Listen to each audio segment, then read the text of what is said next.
Alec Hunter is here to stay. Alec Hunter knows the way. Alec Hunter, king of crochet. Alec Hunter will make your day. Alec Hunter is here to stay. Alec Hunter knows the way. Alec Hunter, king of crochet. Alec Hunter will make your day.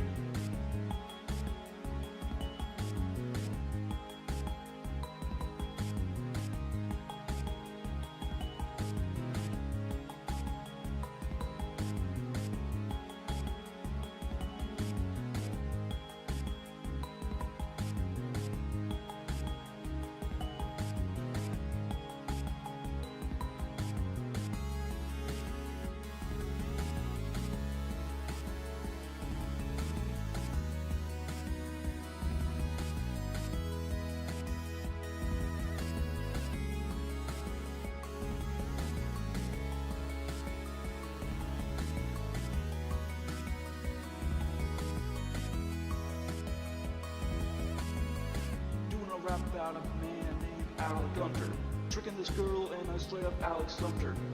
Holding crossbow like he's literally Alec Hunter. Passing a football, call this dude Alec Hunter. When he's doing bad, he is trash like Alec Dumpster. Wife is literally cheating, so Alec go confront her. Thinking about stuff he's doing and Alec wonder. Shooting lightning from his fingers like he's Alec Thunder. Alec Hunter is here to stay. Alec Hunter knows the way. Alec Hunter, king of crochet. Alec Hunter will make your day. Alec Hunter is here to stay. Alec Hunter knows the way.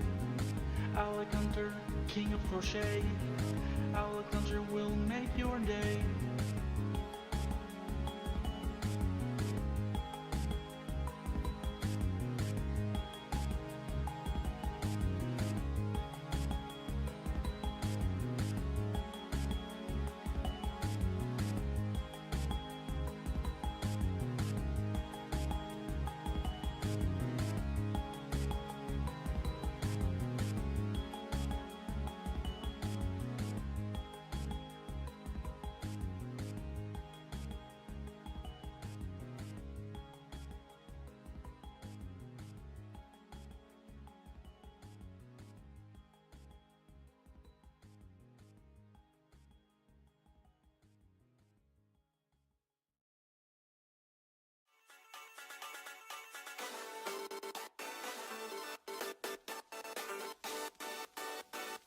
I come to make an announcement.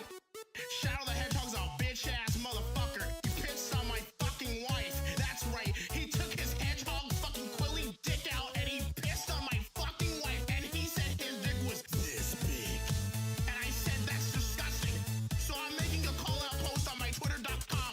Shadow the Hedgehog, you got a small dick.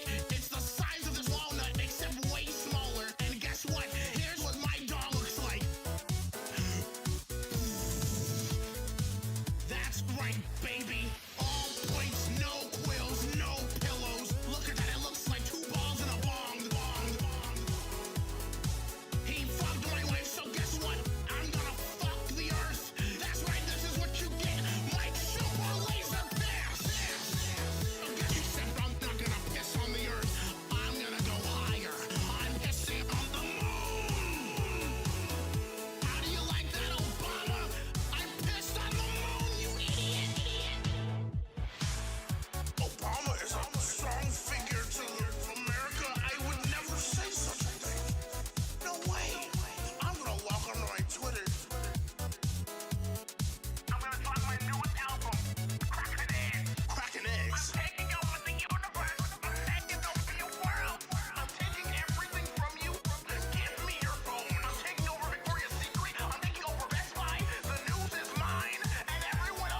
God, if there's not a fucking gamer remix of this episode, I'm gonna be so fucking mad.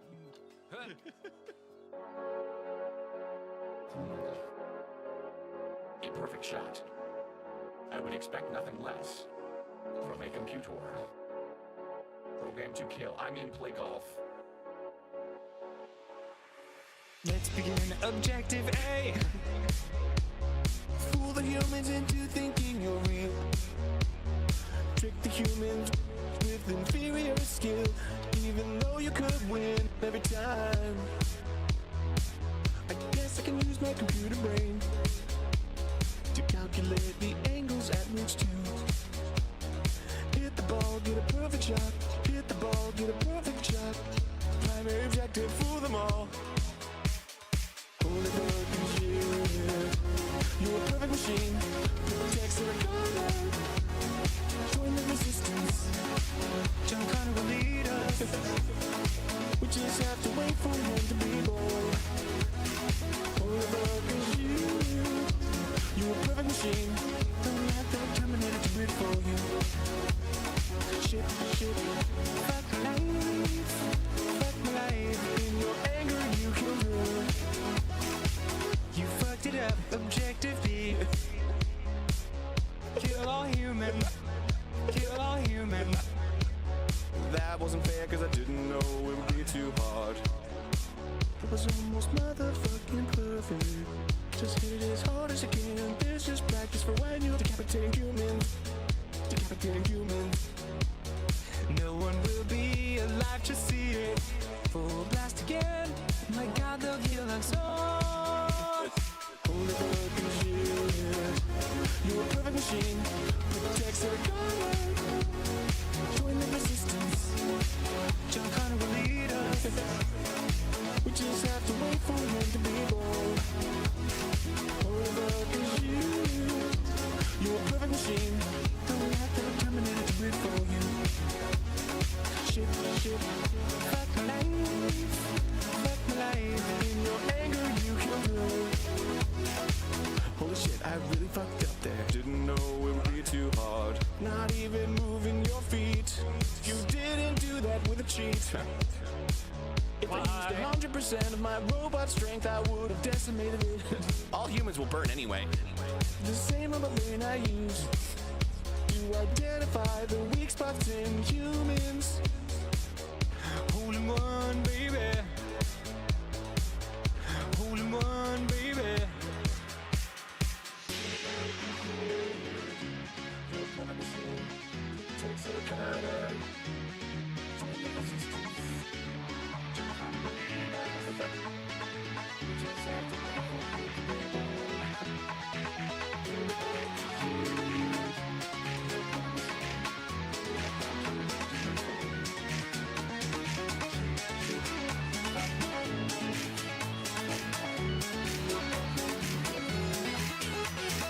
Holy fuck is you.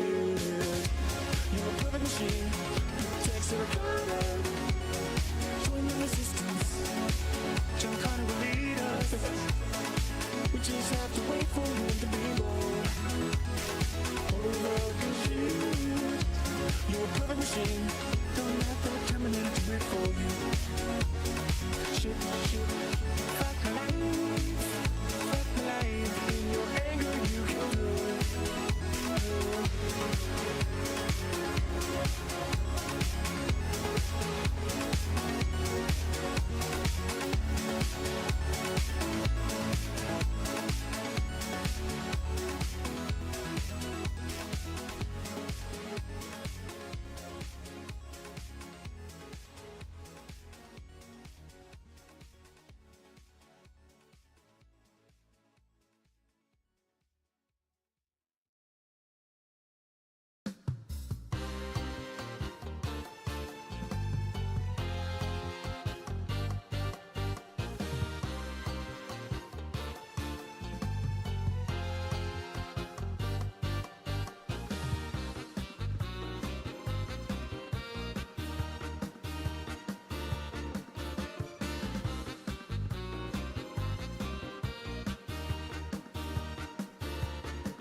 Boys, girls, and enemies of all shapes, sizes, colors, and orientations, welcome to the one and only Alec Gunter stream. My name is Alec Gunter. I'll be your host today, as always.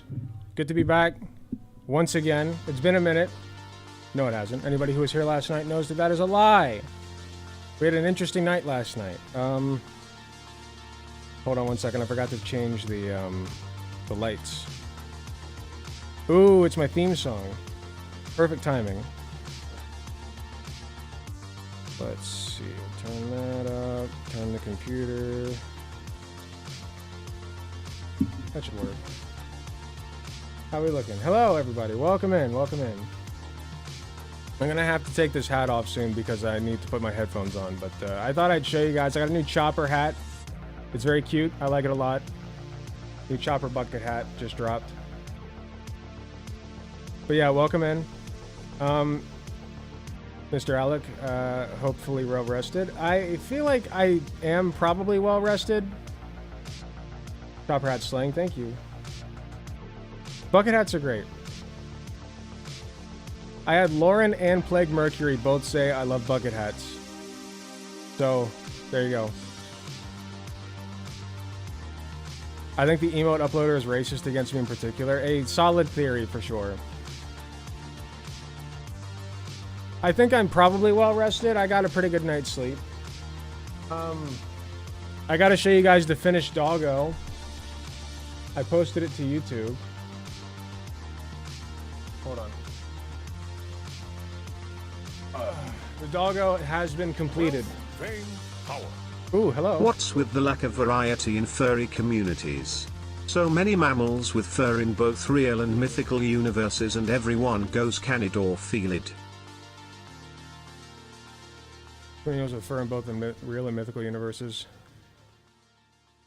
Can it or feel it?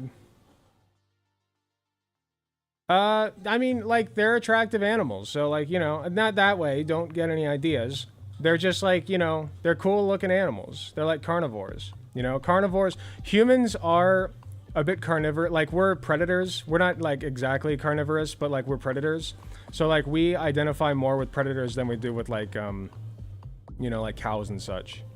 But thank you very much for the 5 gifted tier 1 subs, Sakatinuki. I appreciate you very much. So yeah, here's the finished doggo.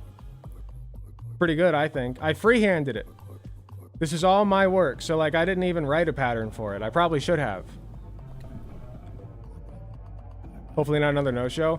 I hope so. I don't know what time he's even supposed to be here, so I'm trying to figure that out. Yeah, the red plaid ribbon. I do not. I gotta go Friday and pick it up. I forgot. I didn't go today.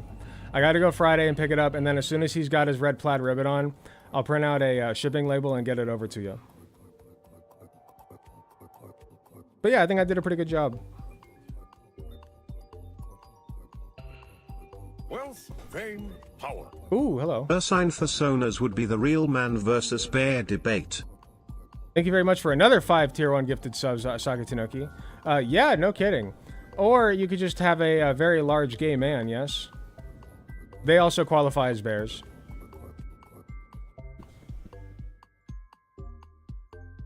It's very fun to do. I think you're going to have a lot of fun with this, Jazz Dog. I'm going to put the plushie right next to my dog's memorial. I hope that your dog rests in peace. That is the one downfall of dogs and cats, is they don't last as long as the rest of us. Unfortunately. Do you like sharks? I think sharks are fine.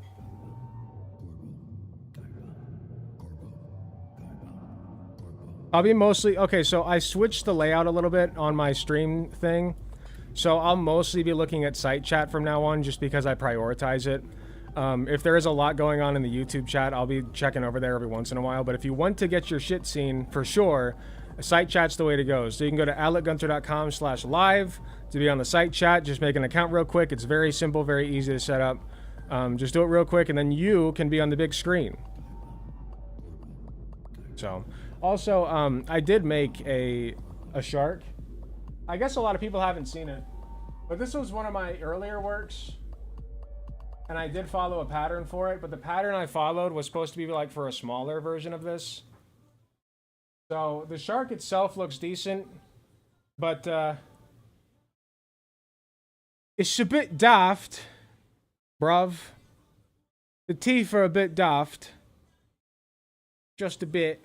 It is Tuesday. This should be my It's Tuesday shark. Now that I'm better, I'm a little bit more confident that I could make this look better. Ah. It's also not a completed shark. It's more like a shark missile or torpedo. So yeah. I've been slowing down a little bit on the crochet stuff just because I'm starting to burn out a little bit, but still going strong for the most part. Hello, Straw Hat Monty, welcome. And yeah, the site's great. The site has emotes, which people never use. So, yeah, it's a blahage. I'm not creating an account there, especially if it's a custom website. It just uses like a like your YouTube or Discord account, but it's fine if you're not comfortable with it. Love the outfit, thank you. Unfortunately, I will have to remove the hat so that my headphones fit, because they don't have like wired earbuds. Yes, yes, we're all coconut pilled. What's the clip that made that famous again? Like, there's a reason. Kamala coconut.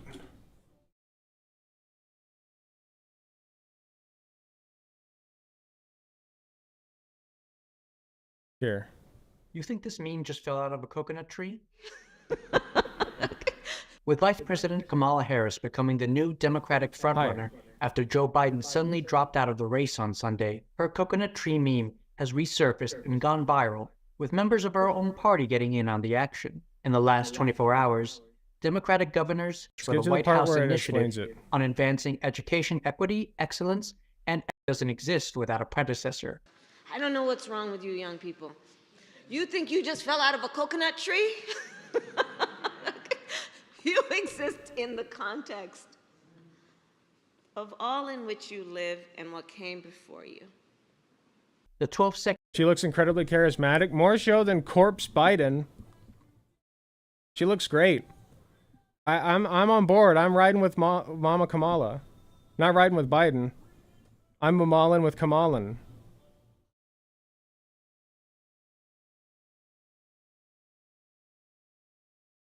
So yeah. We're going to take a look at a couple of... I have Ben Shapiro and Matt Walsh pulled up to look at, but if there are any more interesting people that reacted, I would like to take a look at those instead. But those are the two that came to mind. So if there's anybody who's like more interesting or funny or entertaining that you particularly want to watch me look at, you can post those. It won't work in YouTube chat. It will work in site chat. So you can post them in site chat, or you can go to content suggestions and post it there in my Discord.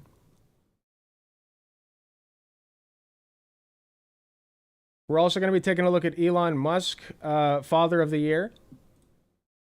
I hear he got Father of the Year award for his beautiful statement on Jordan Peterson's interview. So we'll be taking a look at that. And we'll be trying to talk to Haloguy7 tonight. I'm trying to get him to confirm a time. Apparently he's in the military, so it's a little bit tricky for him, which is fine. But as long as he says we're going to talk, I'm going to assume we're going to talk. Opinion on our Lord and Savior Skibbity Toilet. Skibbity Toilet is art, and I will hear no other opinions about it. I am not accepting criticism for my opinion at this time.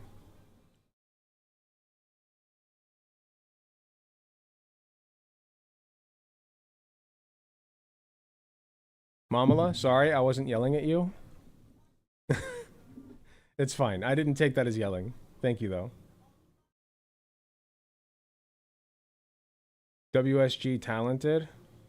What does WSG mean?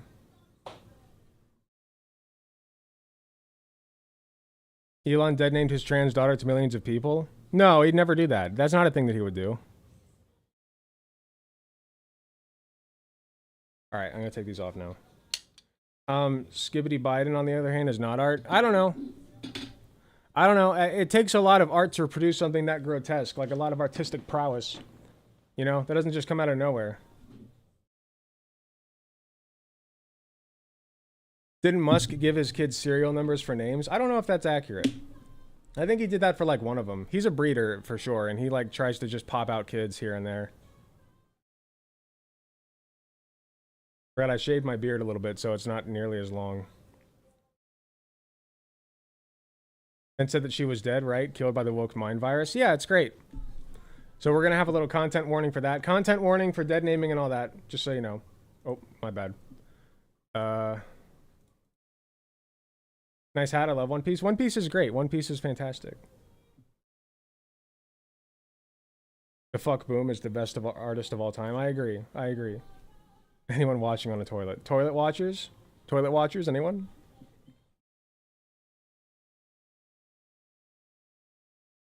Okay. Oh, well.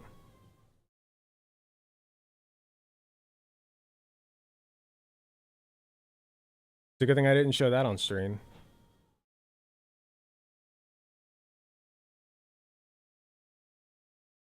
I forgot I'm supposed to reserve my bookmarks for things that are not sexy.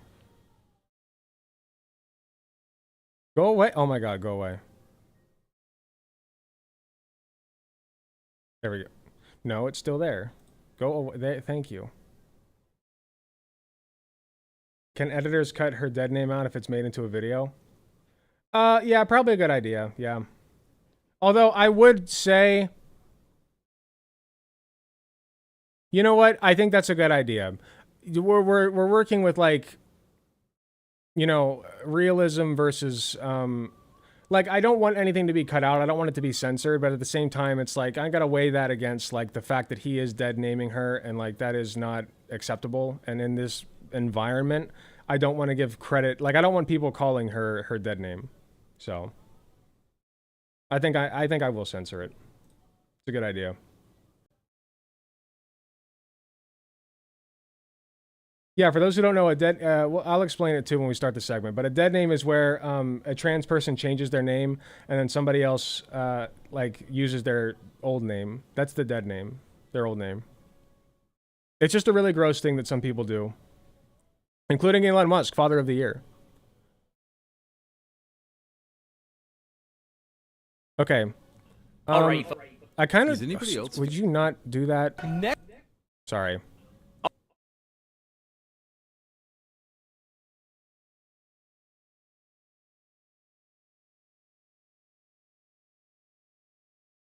I want to search real quick.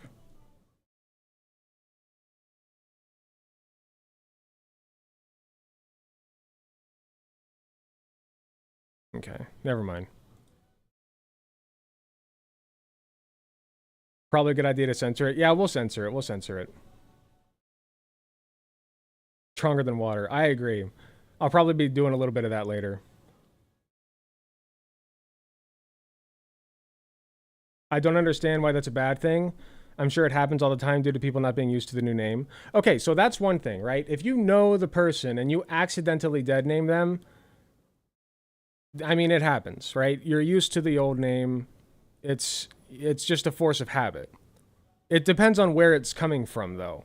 If you're purposefully going out of your way to call somebody their dead name, you know, that's where it becomes problematic. If you do it by accident, that's one thing. It can still hurt, you know, but like at least you're not doing it intentionally. It's the intentionality where that matters. How do I get in the site chat? There's a link in the YouTube description, but I'll link it here for just for you. Oh, from the website. Sorry. From the website. So you have to go to where it says live on the right. There's a little button that says live. It's like a little tab. Do you know what gooning is? Isn't it just like masturbating? I've heard of it.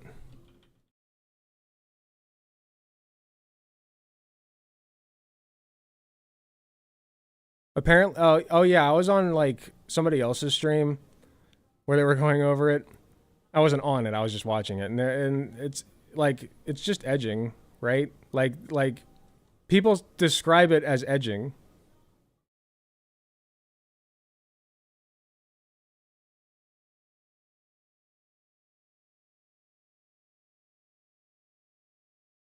Like when they say what it is, it's like, well, that's just edging, though. But I think it's just masturbating, right? Like if you goon to something. But for several hours at a time.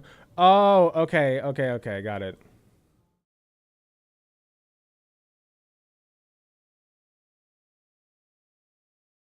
What's up with... Okay, wait, hold on. What's going on? The only context I have for this guest we are apparently having is a post I saw by Alec earlier about a furry hater. Yeah, so Haloguy7 is the guy who wrote the... Power. Hold on. I refuse to call Twitter X, Facebook Meta, Comcast Xfinity, and Time Warner Cable Spectrum. Understandable. Thank you very much for another 5 gifted tier 1 subs, Sagatsunoki. I appreciate you very much. Yeah, I agree with that completely. You are allowed to dead name Twitter. You can do that. But yeah, Haloguy7 is the guy who wrote the anti-furry docs, basically. Sound alerts.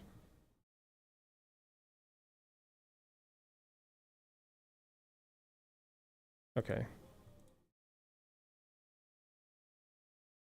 All right. You guys want to get into it? I say we just get into it. What are you guys saying? We can start with Ben Shabibo. I think that'd be fun. It also means a person has a porn addiction. Oh, gotcha. Okay. Docs or doc? Oh, DOCS, docs. The furry documents.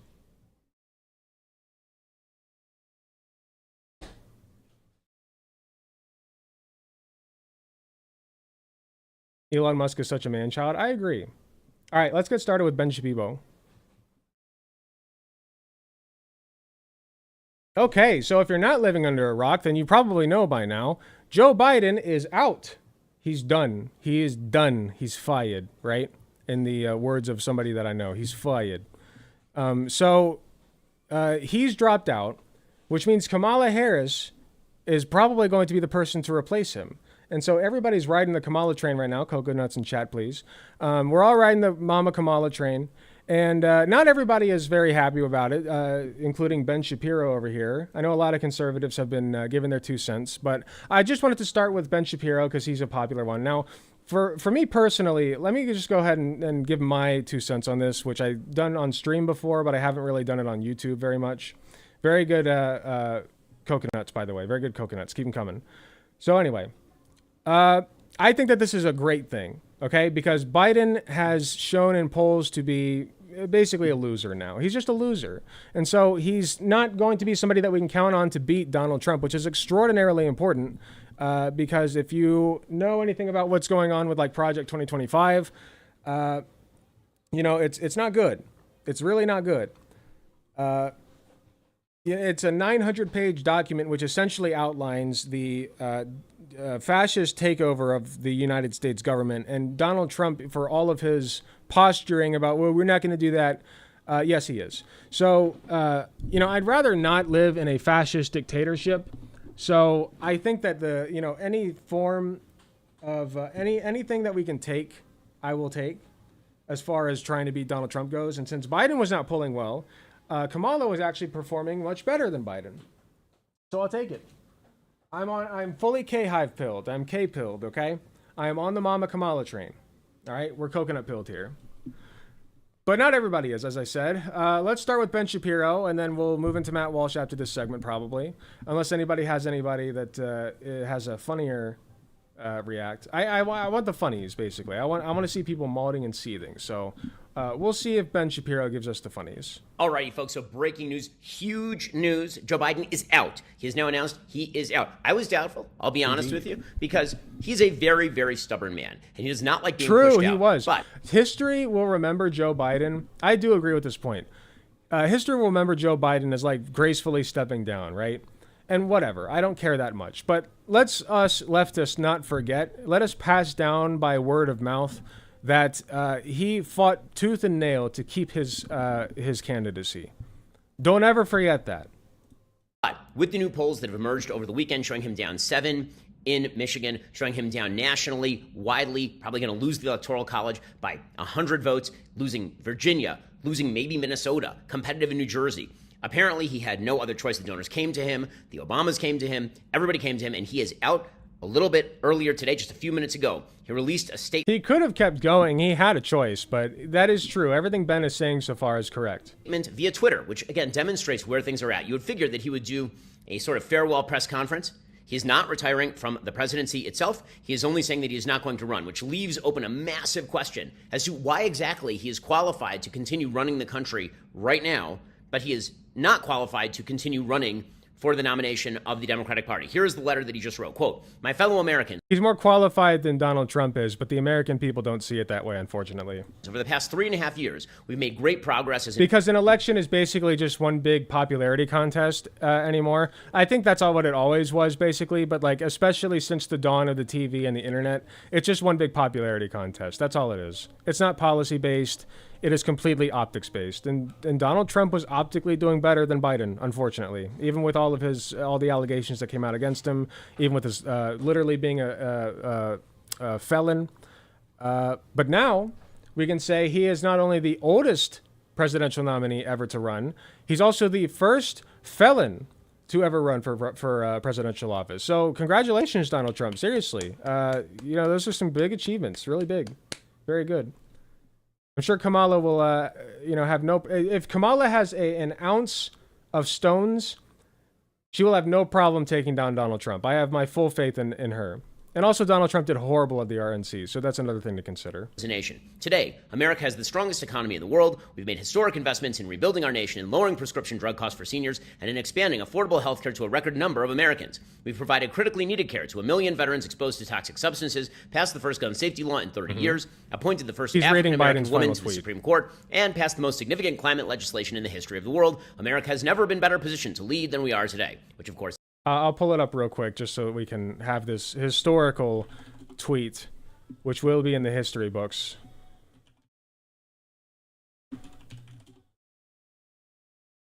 Where are you at?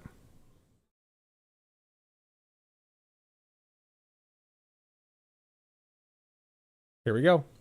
So we'll just reread it real quick. My fellow Democrats, I have decided not to accept the nomination and to focus all my energies on my duties as president for the remainder of my term. My very first decision as the party nominee in 2020 was to pick Kamala Harris as my vice president, and it's been the best decision I've made. Today I want to offer my full support and endorsement for Kamala to be the nominee of our party this year. Democrats, it's time to come together and beat Trump. Let's do this. Thank you very much. Appreciate Try you. it first. I'm nervous. Try it? Here, I'll try it's it. very hot, but...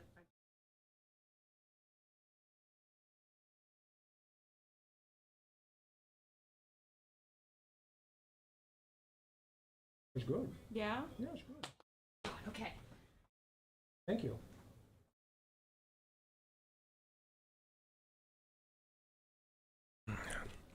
Sorry, Katie just made me dinner. I'll be eating that after. Okay, so this is not the tweet that he was looking at. Which one was he looking at?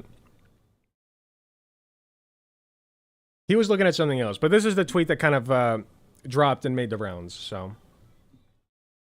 Tell Kate her fit is on point. Katie, your fit is on point. Katie? What? I said your fit is on point. Your fit is on point, according to NB Pal. Oh, my fit, Yeah. Honestly, I struggle to imagine anyone that would have voted for Biden going on to not vote for Harris. It would literally have to be some centrist who's like, yeah, Biden, I trusted a man, but not a woman. Or I trusted a white guy, but not a black woman. So like it would literally have to be either a misogynist or a racist Democrat, which is not impossible, but they're few and far between. If anything, this is pulling people in. None of that is true, which is why he has a 32% approval rating, which is really why he's leaving. Let's be real about this. He's not leaving because he's senile. He's leaving because he's losing. He continues, quote, I know none of this could have been done without you, the American people.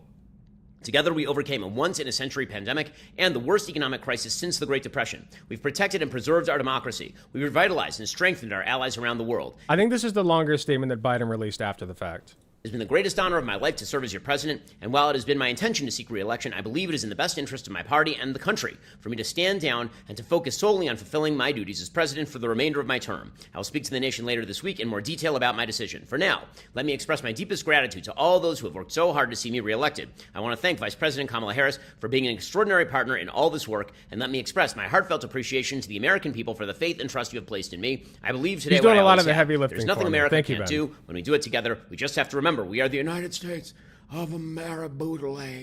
Anyway. Of Amara Boudele. I'm not gonna lie, he's got a pretty good Biden impression.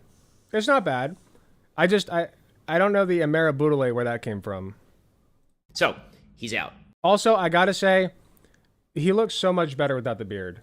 The beard is killing this vibe. Like, it doesn't even age him. It just makes him look like, I don't know, like, I don't like it. Just get it off your face, man. You look so much better without it. Well, there are two things that letter does not say. One, I'm throwing all of my delegates to Kamala Harris. He does not say that. He does not say Kamala Harris will make a fine nominee for our party, and she should be the person who picks up the mantle. He does not, in fact, pass the torch to his vice president. The only thing he says is it's my honor to serve with Kamala Harris, but he doesn't say anything beyond that. That is a glaring omission. The other thing that it pretty clearly says is that he is going to stay as... Oh, wait, what's a glaring omission? The only thing he says is it's my honor to serve with Kamala Harris, but he doesn't say anything beyond that. That is a glaring omission.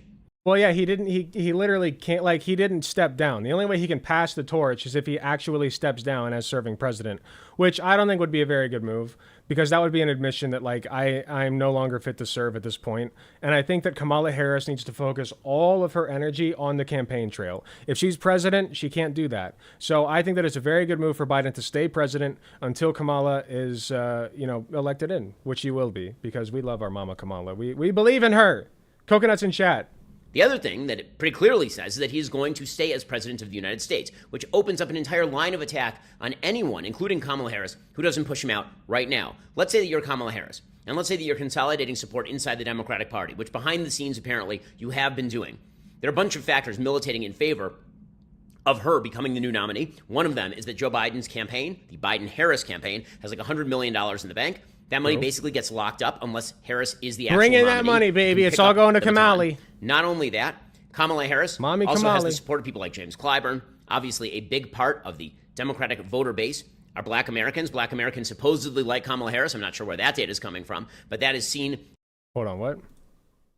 Are Black Americans supposedly like Kamala Harris? I'm not sure where that data is coming from. Well, who would have guessed, right? I'm sorry. This is just a fact. Like, if you run a black candidate, you will be more likely to pull in black voters.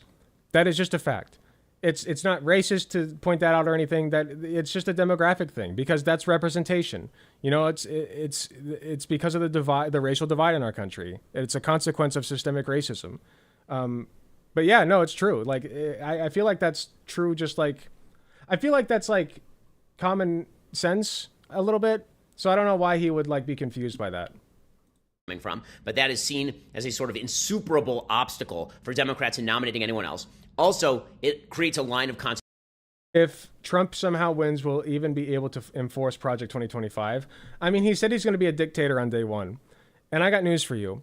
If the okay, so the way that the government runs, any government, is run by a monopoly of force, okay? Why do you follow the law? Well, it's because, if it's not because you're good, like, let's say that, like, you don't pay your taxes, right? Now, if you you can do that for a number of reasons. You can forget, you can, you can just try to save money. But if you don't file your taxes, that's illegal. You can go to jail for that, right? And that's the point, is that you go to jail for that. Now, what if you decide, oh, I don't want to go to jail? Okay, they will break down your door and drag you to jail by force. And if you put up resistance, they will kill you.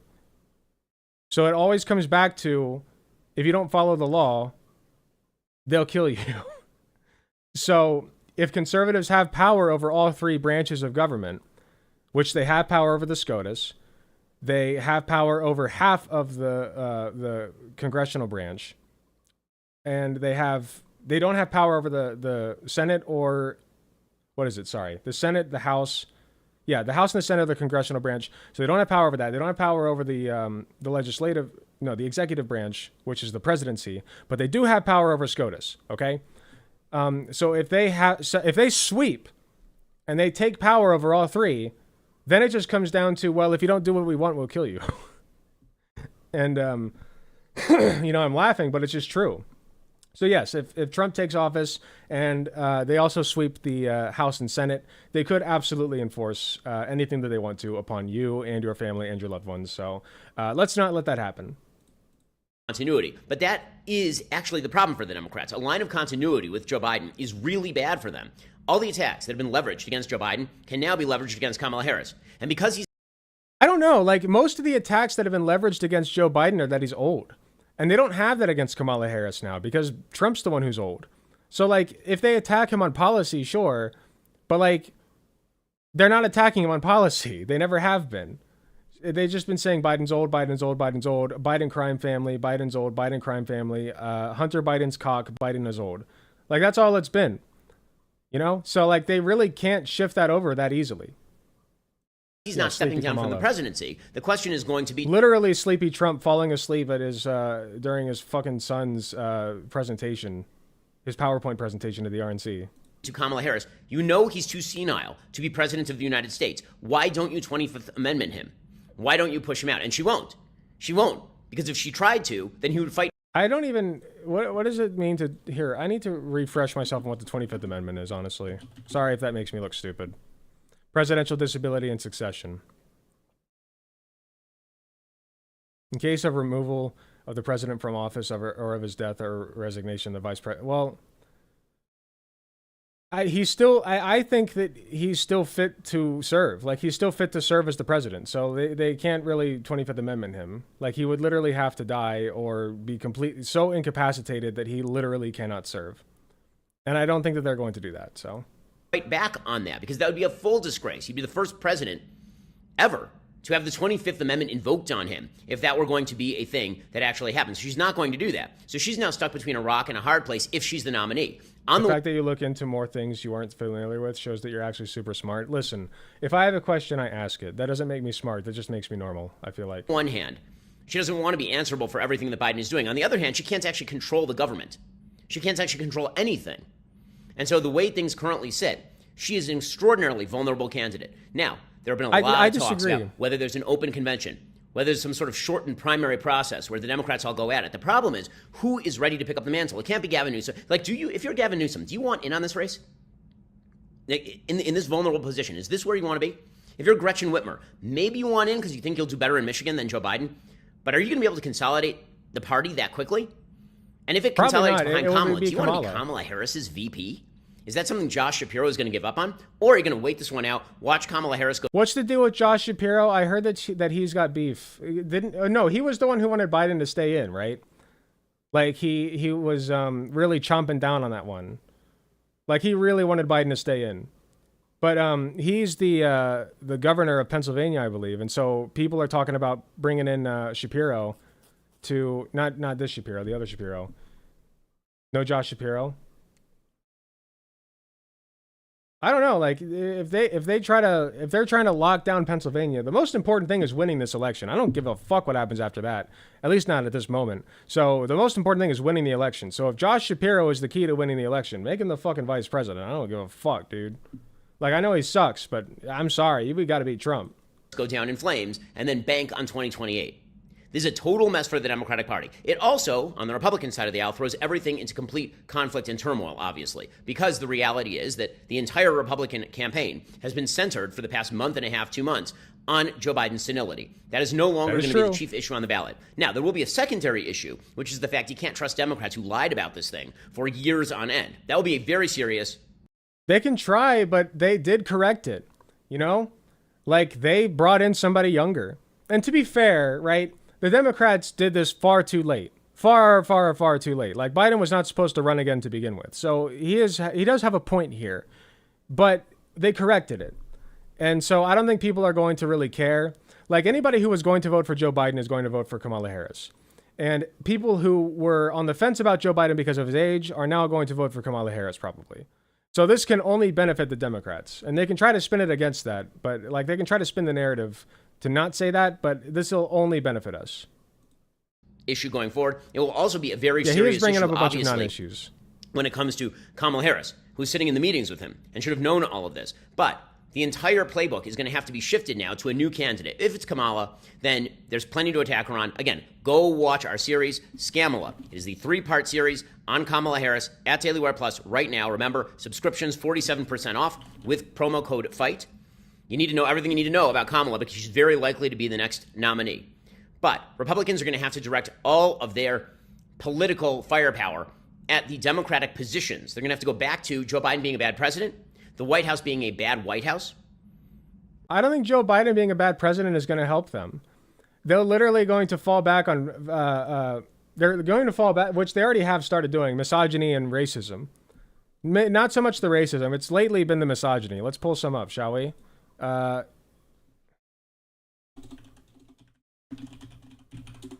Here. Here, hold on. Let me make sure I'm not pulling up any disgusting things.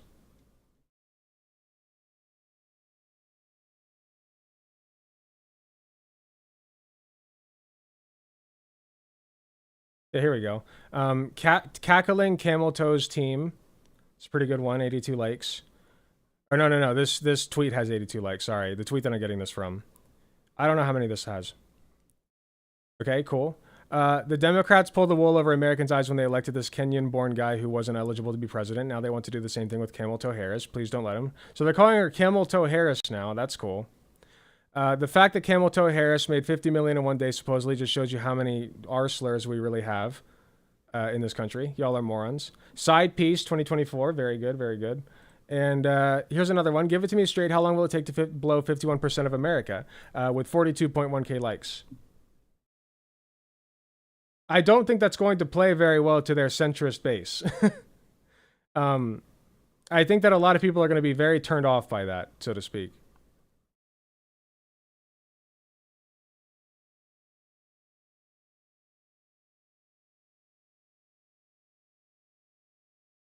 No, I disagree with this. Kamala definitely not winning between racism and misogyny. I don't agree with that. I think Kamala can do it. I believe in her. All of the race just got upended. The entire race just got upended. We'll keep bringing you updates as they break.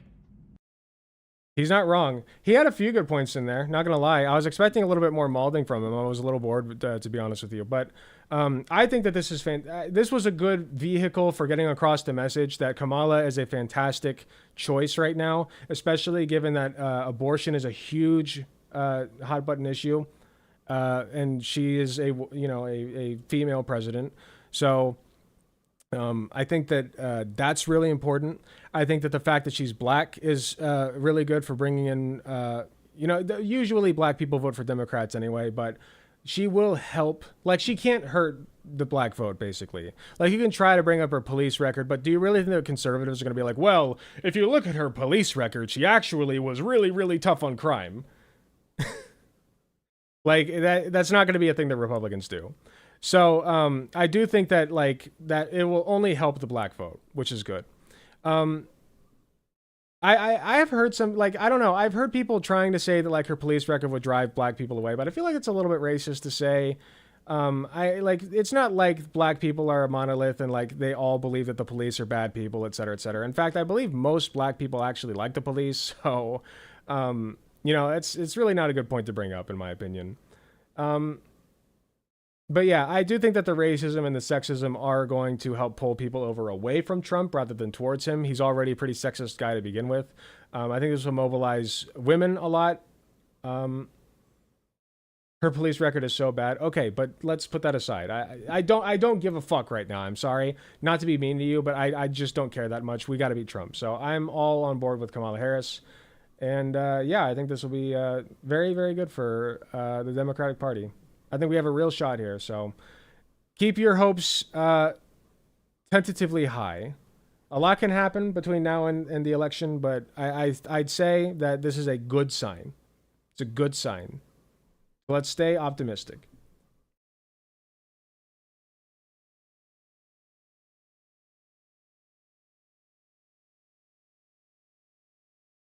Fox had an interview with Tulsi Gabbard where they did this. Oh, really? Well, if they're trying to say here, black people, look at her horrible record with policing or whatever, her strict record with policing.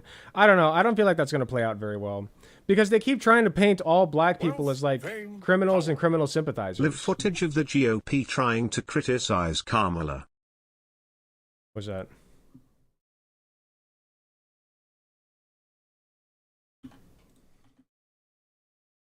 Pet. Yeah. Taking a look around. What can I do for you?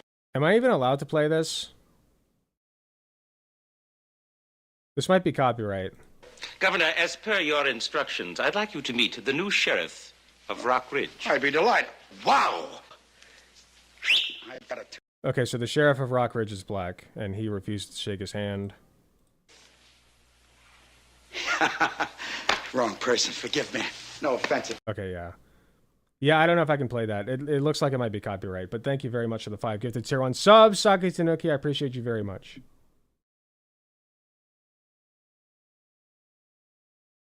Fox News, Tulsi Gabbard on Kamala.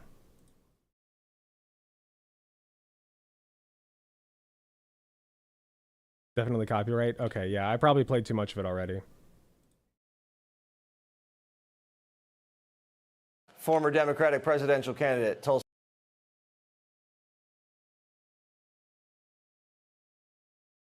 We can probably make a segment out of this.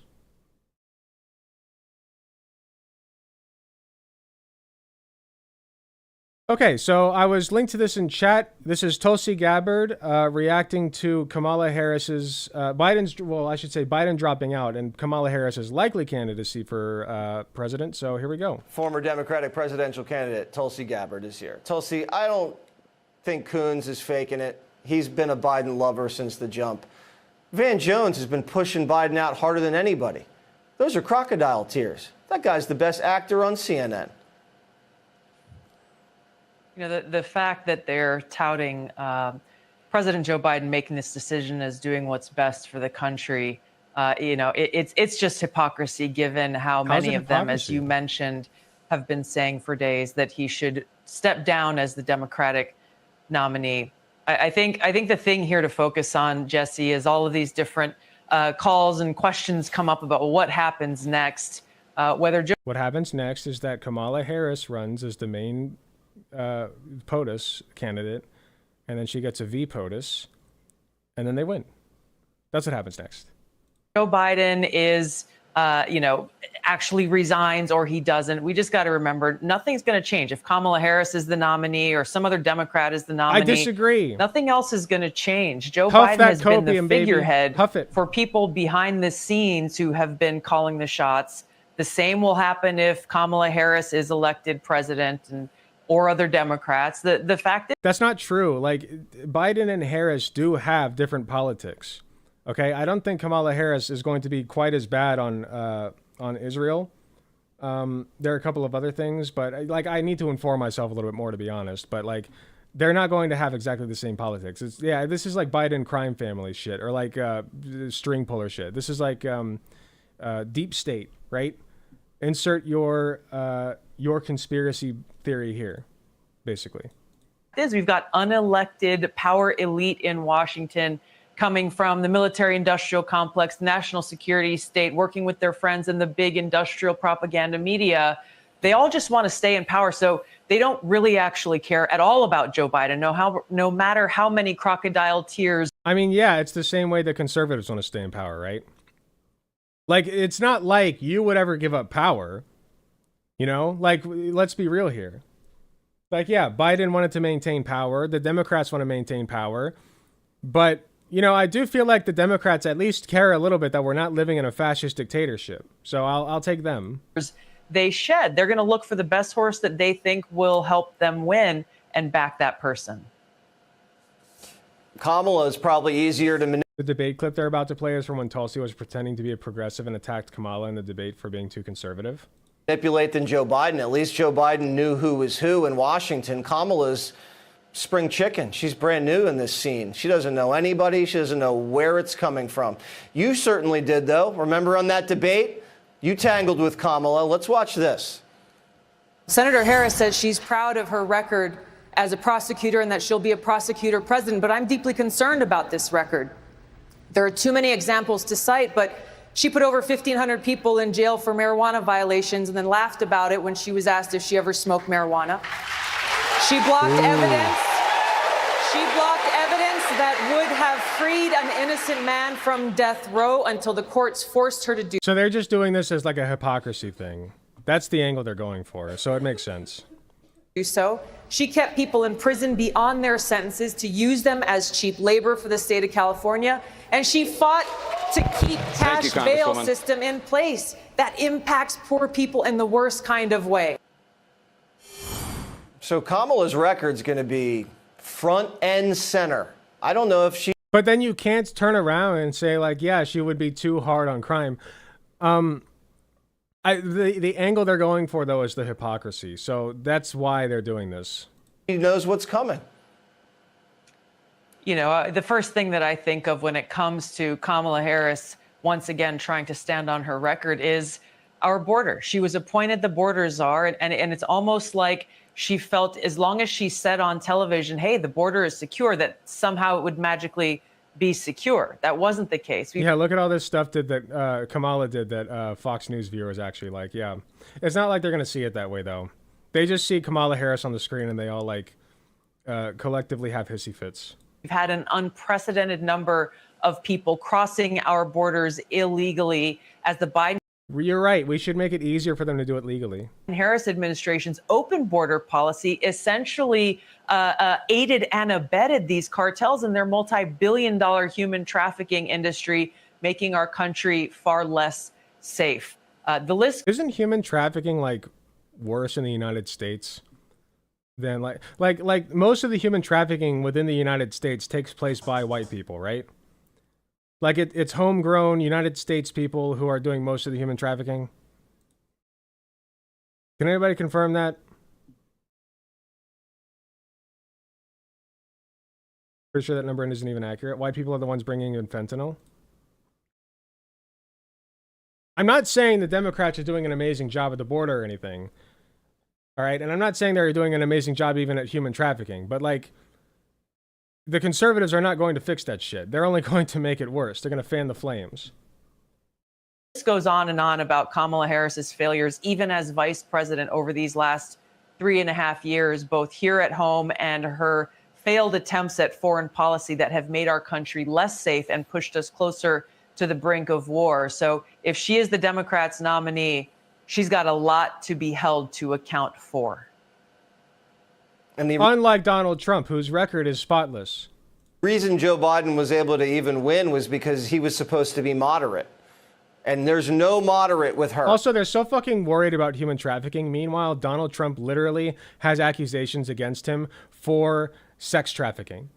Like, not him doing the trafficking, but him benefiting from it. You know, the Epstein logs. I'm just saying, they don't seem very concerned about that.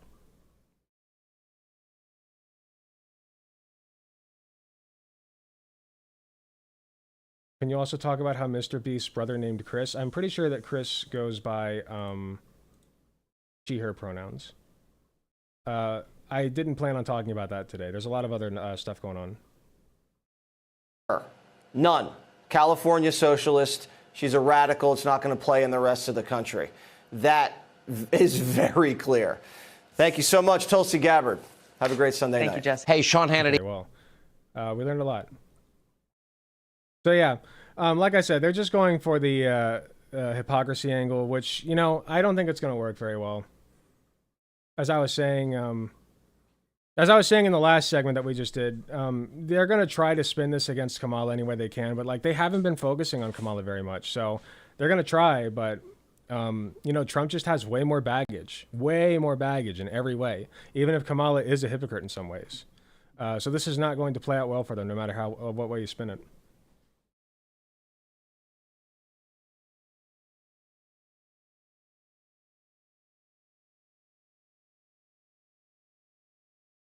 Yeah, I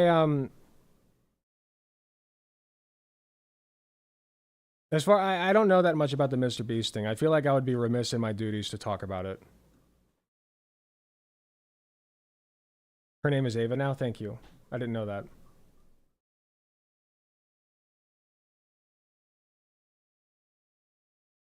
Okay, I'm going to go ahead and take a brief break and eat my dinner because I'm a very hungry boy, and I will do much better for you all if I have a full stomach as opposed to an empty one. So I'll be right back.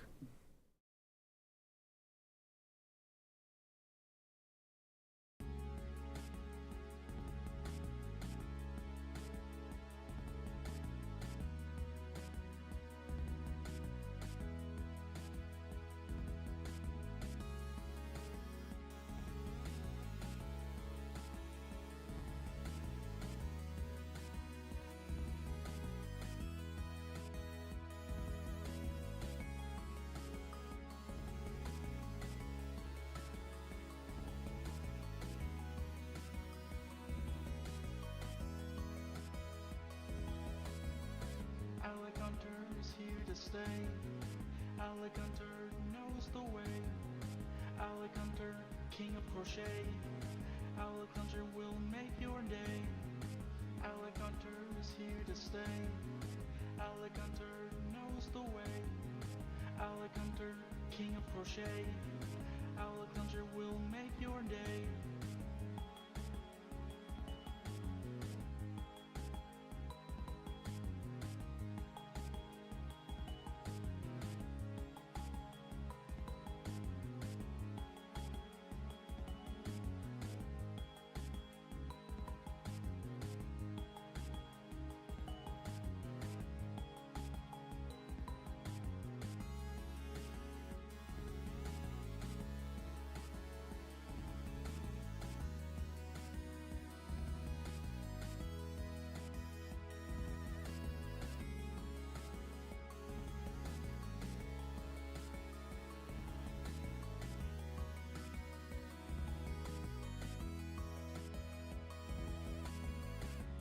Rap about a man named Alec Hunter. Tricking this girl and I straight up Alec stumped her. Holding crossbow like he's literally Alec Hunter. Passing a football, call this dude Alec Hunter. When he's doing bad, he is trashed like Alec Dumpster. Wife is literally cheating, so Alec go confront her. Thinking about stuff he's doing and Alec wonder. Shooting lightning from his fingers like he's Alec Thunder. Alec Hunter is here to stay.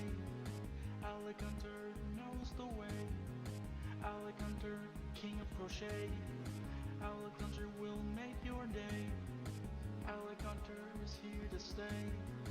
Alec Hunter knows the way. Alec Hunter, king of crochet. Alec Hunter will make your day.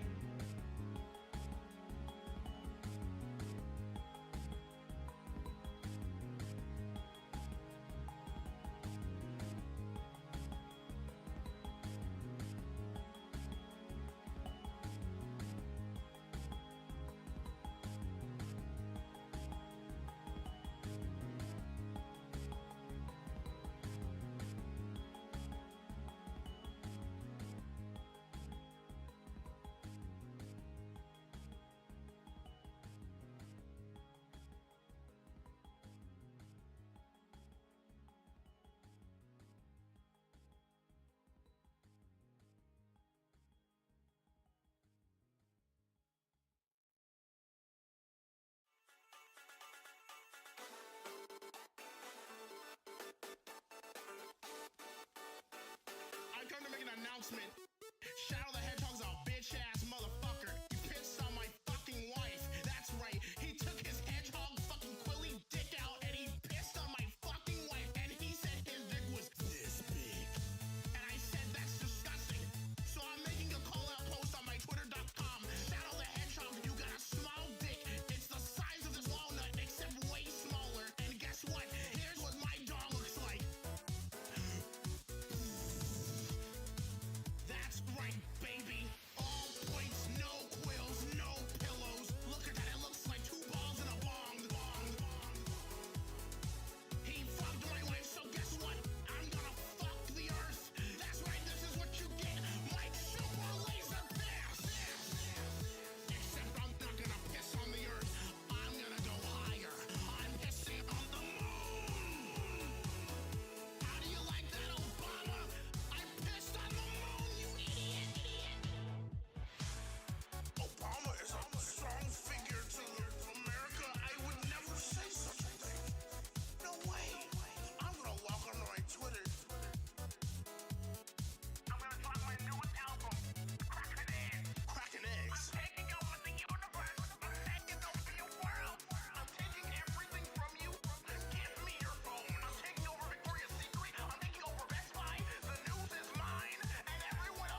this episode. I'm gonna be so fucking mad.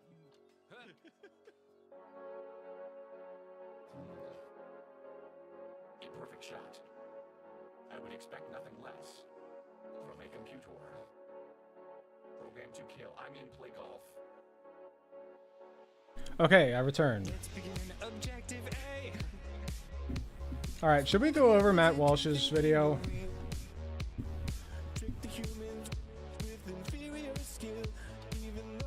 Plage? What's your favorite shark species? Oh, gotcha.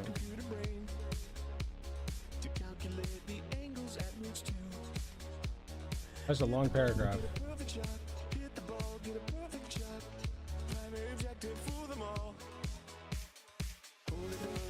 Let me see.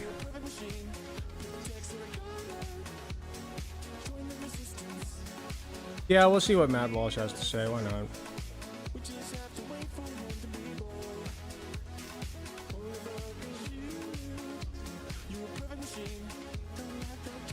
Did Walsh answer your question yet? No, he did not. Funny that.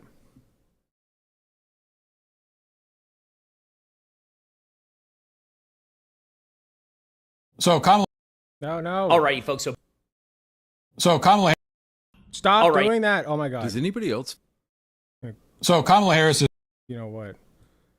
Okay.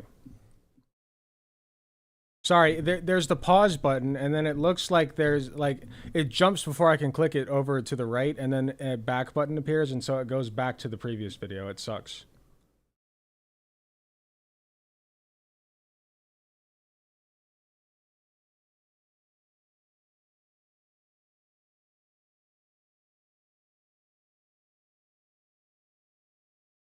Okay. So we've already gone over 2 videos detailing Biden dropping out and Kamala Harris becoming the likely nominee. I want to go over one more from our boy Matt Walsh here, who still cannot answer whether or not it is okay for a why he's okay with 13-year-old victims of sexual assault and violence to be forced to give birth, as we all know. So he still can't answer that question, but I value his opinion on things. So let's see what his opinion on the Kamala Harris likely nomination is. So Kamala Harris is, of course, not the official nominee yet. I'd say her chances are about 99.9% at this point, only because it's clear that the same forces that pushed Biden out have selected her, and they're the ones who decide. Doesn't matter what the voters want. Well, Biden also endorsed her. So, there's that. And also, the voters decided they wanted Kamala Harris as the VP, which is an endorsement for Kamala Harris as becoming the president. That's an implicit endorsement for her being the president over Donald Trump. And as mentioned in the opening monologue, already Harris has been endorsed by dozens of national Democrat politicians. The Clintons came out and endorsed her within minutes of Biden dropping out. Coconuts in chat. The donors are apparently all in. She's raised like $50 million since the Biden announcement. The media claims that those are grassroots donations. Insane numbers. Which, and yes, yeah, they were. Sure. They were. But more importantly... I mean, yeah, okay, show me the proof. Show me where the money came from then, man. You can't just say, yeah, sure. Show me where the money came from. Show me. As far as I know, nobody else has thrown their hat into it was the insane. ring. At this point, it would take somebody with real guts, like a true insurgent type, to raise their hand and say, hey, I want to, not so fast. I don't think anyone like that exists in the Democrat Party, at least not anybody with a high enough profile to potentially pull it off. So it looks okay, so if she gets the delegates, then she's the candidate. This isn't a matter of, even if a Democrat does stand up and say, no, we can't do that, it doesn't matter. The vast majority of the Democratic Party has already rallied around her, and she's got the delegates already. So, it's going to be Kamala. Looks like it'll be Harris. And if it's Harris, we all know what that means. It means that the whole campaign will be about race and gender. Right? Vote for Harris or you're a racist misogynist. That's the whole campaign. And we all know that. Good point, Matt. In fact, it's already starting. I'll give you just one example of many from the past 12 hours. Reuters has this headline. He looks defeated. He always With looks Kamala defeated. Harris, Democrats would bet against U.S. history of sexism and racism. He's got resting cuck face. The article says the Democratic Party will be taking a historic gamble if it now turns to Vice President Kamala Harris to become its presidential candidate. Betting that a black woman can overcome racism, sexism, and her own missteps as a politician to defeat Republican Donald Trump. In more than 2 centuries of democracy, American voters have elected only one black president and never a woman, a record that makes even some black voters wonder if Harris can crash through the hardest ceiling in U.S. politics. Will her race and gender be an issue? Absolutely, said Latasha Brown, a political strategist and co-founder of Black Voters Matter Fund. But despite earning praise in the last few weeks for her strong defense of Biden, some Democrats remain concerned about Harris's shaky. We literally just have to point out that the people most vocally opposed to Kamala Harris are being openly racist and sexist with their actions. That's true. It's just like they're shooting themselves in the foot by being like, this is a DEI hire. She's a DEI hire. Like, you're giving the game away, man. Like, you claim not to be the racist and sexist, and yet here you are being racist and sexist. If Donald Trump is so good, maybe he should win on his own fucking merits. Shaky first 2 years in office, short-lived campaign for the 2020 Democratic nomination, and perhaps most of all, the weight of a long history of racial and gender discrimination in the United States. You see what they're doing here, which is very, very funny, that they being accurate? Admit that, well, yeah, she's incompetent, she's done a terrible job, but mainly it's that America is racist and everybody has every single politician has political missteps. Okay, Kamala Harris is by far from the perfect candidate and far from my first choice. Okay, but right now I don't give a fuck because the most important thing is beating Donald Trump and making sure that we don't live in a fascist dictatorship. So whatever. And sexist. What? Wait, how? So if she ends up and Donald failing, Trump sucks ass, by the way, and she loses the election, like they've set it up so that they can of course say, oh, it's because America is racist and sexist. But they'll be yelling that it was racist and sexist all the way to the fucking camps that you want them to go to, man. Also, couldn't it also be that people have noticed what you call her shaky time as vice president? I mean, that potential explanation exists, but we know ahead of time that if she loses the election, it won't be because of that. Donald Trump is and a then it goes racist on and a and on about sexist. America's If you vote for history him, of you're probably racism, racist and sexism, and so on. So there are 2 things I want to say about this, and we'll obviously be revisiting this topic because there's a lot to be said about it. But for now, first of all, just to kind of reiterate a point, because I think it's important, this word of caution, that it would be very foolish to assume that Harris is not a threat to Trump, that her candidacy is a big joke, that Trump will win easily, and so on. We should not assume that. Yes, Harris is a bumbling idiot with no accomplishments to speak of, but that doesn't necessarily matter. The media, which still has... I'm like the based Griller voter right now, where it's like, I don't even know what her accomplishments are, and I'm still voting for her. I don't give a fuck. An enormous amount of power to shape narratives. At least she's not Trump. Will set to work, as they already have, to shape this, to shape her into this messianic figure, this savior figure, a woman who has come to save us from white supremacy and sexism and all the rest of it. And that propaganda, it's hard to judge sometimes because that kind of propaganda just falls totally flat. Probably for you if you're watching the show, it obviously falls flat for me. I just laugh at it. But we're not laughing, man. He looks pretty nervous to me. He hasn't laughed so far. That's not the case for everybody. I don't know that I've ever heard Matt Walsh actually laugh. I feel like it would break reality. You guys ever see the episode of Billy and Mandy where Mandy like smiles and then it completely breaks reality? I feel like that's what would happen if Matt Walsh tried to laugh. Plenty of people in this country who will see that and be convinced by it, and will be successfully energized because of it. I've heard the claim, very common claim on the right anyway, that actually a Harris campaign will be easier for Trump to beat than Biden, but I think that's... Okay. I don't think that's correct. Got to agree with him there. Now, Harris... Yeah, good point, Jimmy dear. Thank you for pointing that out. A savior figure, which they're totally not treating Donald Trump like, by the way. God, no, of course not. It's not like God stepped in to save Donald Trump from a bullet, right? Which he then redirected into one of his fans, but we forget about that part. So God saved Donald Trump, period, end of story, right? So God That's the narrative we're running with, is that God stepped in to save Donald Trump. He is literally like a holy anointed warrior. And yet we're the ones with the savior candidate. Yeah, good point.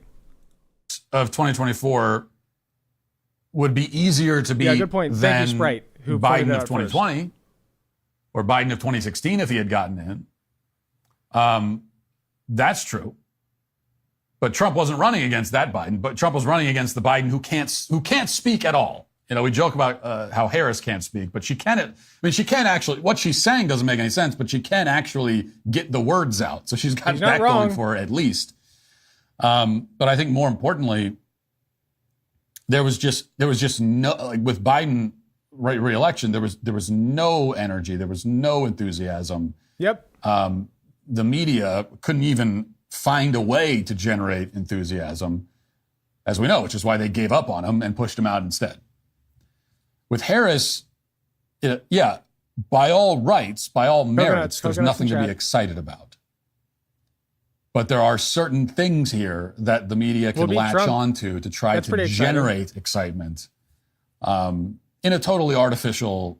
And also, I'm sorry, but it is exciting that we get a female president. That is exciting. I know that seems like liberal bullshit, guys, but think about it. That is extraordinarily exciting. Because in all of our history, 50% of the population is female, and yet 0% of the population has ever been, 0% of the female population has ever been president. That's insane. That's insane. If you don't think that we live in a sexist country, there's your evidence. Okay, just one part of it. So even just like the optics of a female president being in office is exciting in itself, and I feel like that's worthy of celebration. Okay, that's awesome. We should get excited about that. That is awesome. Okay? That shatters the glass ceiling. You know? Like, that's great.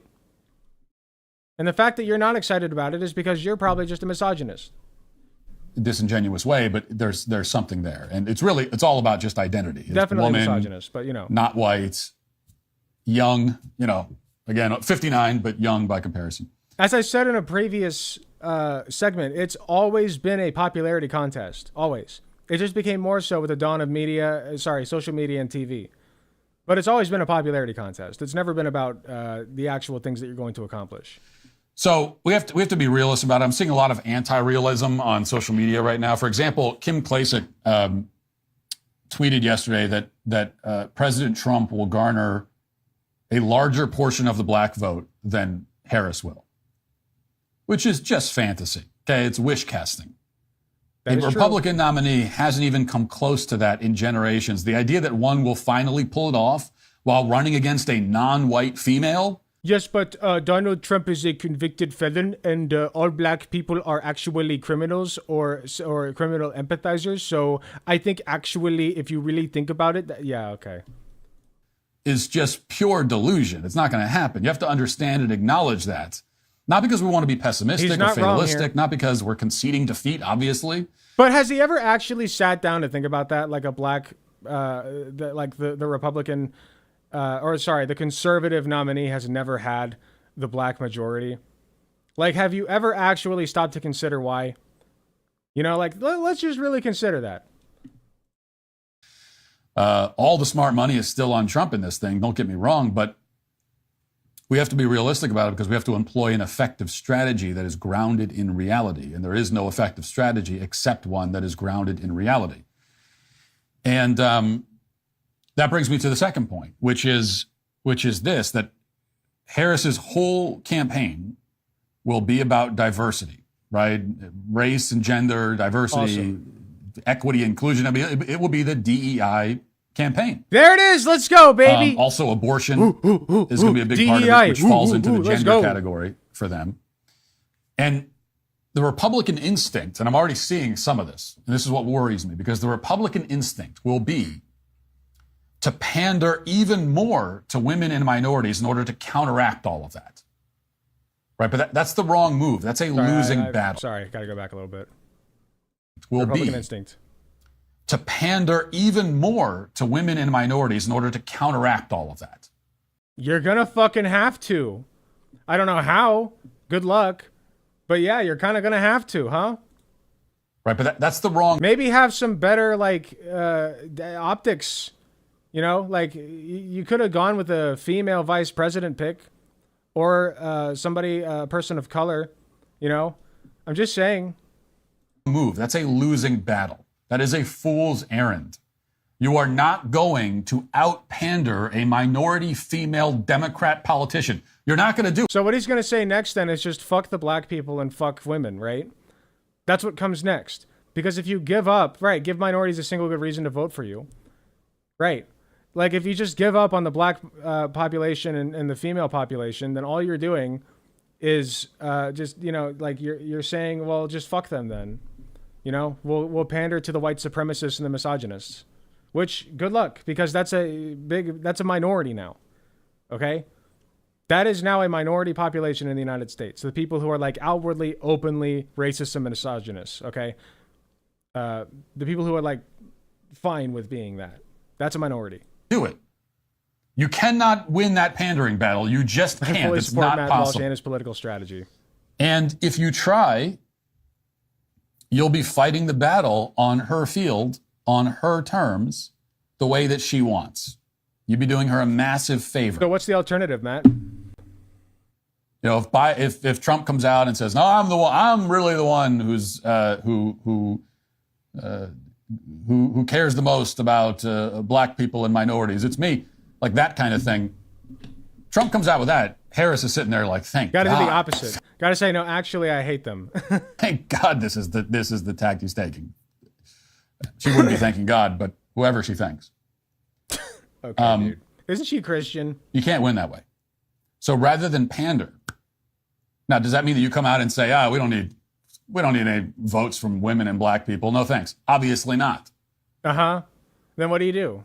But no, you just don't pander. This is all the more reason to not do it. It's all the more reason to not run around like bragging about all the quote unquote black jobs you created while saying nothing about white jobs. Right? Like listing all the groups you're helping. But so when there's a disproportional number of people who are black that are unemployed, yeah, I'd say that it's a pretty good thing to mention the fact that like you create black jobs, you know? Or jobs for black people. Like you've gotten more black people employed, right? That's a good metric. Okay. What is a black job? I don't know. But like in as far as this is what I'm assuming they mean is jobs that black people get as a result of the fact that they wouldn't be unemployed anymore. You know what I mean? So like that's what I'm taking from it is like, well, we created more jobs and then as a result there are fewer black people who are not employed, right? I think that's great. If that's not a good thing to you, Matt, I don't understand. Are you just racist or what? Like I don't get it. Specifically not mentioning white people. That's what I mean by the pandering. Okay? And that kind of tactic, I don't think it's an effective tactic even if you're running against Joe Biden, but against Kamala Harris especially isn't. A black job is president of the U.S. Good point. So let her run the race and gender pandering campaign. Think about it. First we had Obama, right? And then we had Joe Biden, and he's, kind of black. And then we're going to have Kamala Harris, and she's, I'm just saying. He can have that. And Republicans should run a campaign that isn't about any of that. A campaign that's actually about Americans. Which we're they've not never breaking done. it down into groups. This is breaking ground here. But you're just running for Americans who call this place their homeland, like J.D. Vance said in his speech at the convention. Make that your campaign. You know what homeland means? Okay, it means that your parents had sex here. You're like your biological, like two people decided they're gonna bang on this soil. Okay, and you know where they came from? Probably the same soil. Their parents before them banged on this soil. Okay, and guess where they came from? Same deal. And it goes back until you get to the people who actually came over to ravage the Native Americans first, and then bang on the soil. Okay, often with people who don't consent. So like, I feel like it's not that much to be proud of. Like your parents banged here, so what? Yeah, my parents had sex here, soy face, right? Exactly. I don't give a fuck. The people who actually deserve to be here, right, are the people who like make the effort to come here and stay here. Okay, which they call many of them illegal immigrants. You know what I call them? I call them Americans. True Americans. Which is, for the most part, essentially, of course, as we heard in the Vance's campaign speech, like that's already a big part of the message, which is good. But I'm just worried about this, what we know historically has been the Republican instinct to... I'm Matt Walsh. My parents had sex here. Nah, that makes me more American than people who actually crossed the fucking Rio Grande, which is full of death traps now, to get here because they love this fucking country so much and had such bad conditions in their other country that we ravaged that they decided they wanted to come here, risking life and limb to do so, risking jail, risking deportation, risking their own fucking flesh and blood. Yeah, I'm Matt Walsh. I was born here. Yeah, fuck you. Go see piss this on pandering game going on and thinking, well, two can play at that game. You didn't work No, to get here. They can't. Hey, YouTube, thanks. Matt Walsh is doing what he does best, being a soy cuck bitch. What else is new? I am, once again, very optimistic about Kamala's chances, and this did nothing to sway my opinion on that. So that's where I'll end it.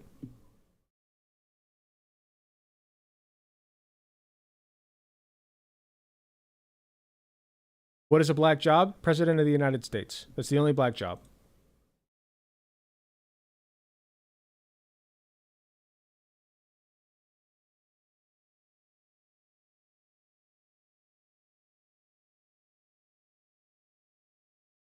Okay, I'm going to take another very short break because I'm not feeling 100% right now. I will be right back.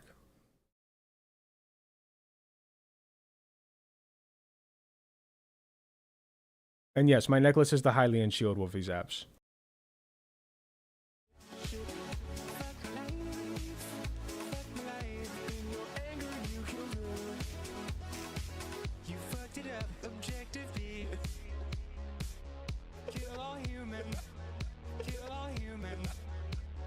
That wasn't fair cause I didn't know it would be too hard. It was almost motherfucking perfect. Just hit it as hard as you can. This is practice for when you're decapitating humans. Decapitating humans. No one will be alive to see it. Full blast again. My God, they'll kill us all. Holy fucking shit. You're a perfect machine. Protects their color. Join the resistance. John Connor will lead us. We just have to wait for him to be born. Holy fucking shit. You're a perfect machine. Don't let the Terminator do it for you. Shit. Fuck my life. Fuck my life. In your anger, you killed her. Holy shit, I really fucked up there. Didn't know it would be too hard. Not even moving your feet. You didn't do that with a cheat. If I used 100% of my robot strength, I would have decimated it. All humans will burn anyway. The same on the brain I use to identify the weak spots in humans. Holy one, baby. Holy one, baby.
Okay, I decided to come back to stream, but I'm still technically on break. We're just gonna chill for a second. Have you guys ever played Pokey Rogue? Wolfie Zaps just made me... Not Wolfie Zaps, sorry. Who was it? In the site chat. Straw Hat Monty made me want to pull it up. I've got an interesting story to tell. I went to take a nap because I haven't been sleeping well lately, and the only reason I made it to stream it all was because a beetle bit me and woke me up. Ouch. Well, that was a sign from God. Play cool math games, please. I'll play Fun Brain. I've seen you play it briefly. Yeah, so here's Pokey Rogue. I've been playing it obsessively when I've not been crocheting. I've been playing with the same Pokemon, trying to like level them up so that I can actually reduce cost 40. Damn it. But like you level them up over time. So I finally unlocked Bulbasaur's passive, Magnemite, and Charmander. These are the ones I've been working with. My passive. Okay, so we don't got Beast Boost yet.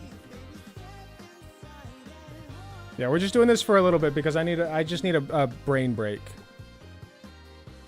So don't go anywhere. We'll be covering Elon Musk's Father of the Year award in just a second.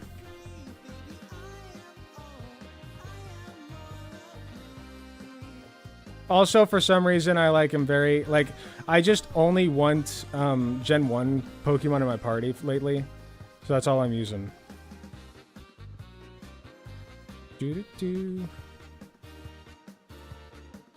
I'm tempted to play it myself, but just haven't pursued.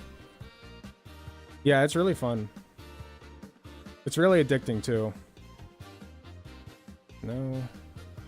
I just fear the day that Nintendo comes after it. Like, I'm very afraid that that's going to happen. Oh. Nice, nice. Larvitar. Got a Beldum. Pertinator. Don't really care about that one. Tauros. Okay, but Gen 6. I wasn't... Oh, we got Tauros and then Miltank. Very nice. Which one's Gen 6 again? I don't even remember.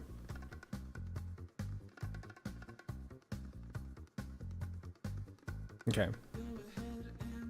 Pertinator is dope. Give me Pokeball.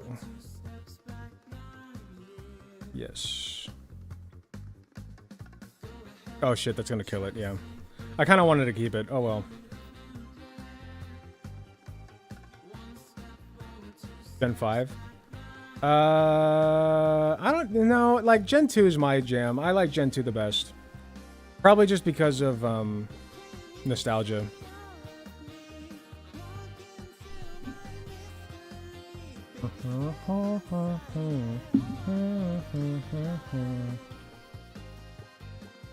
You're allowed to be wrong? Okay, thank you. I will be wrong.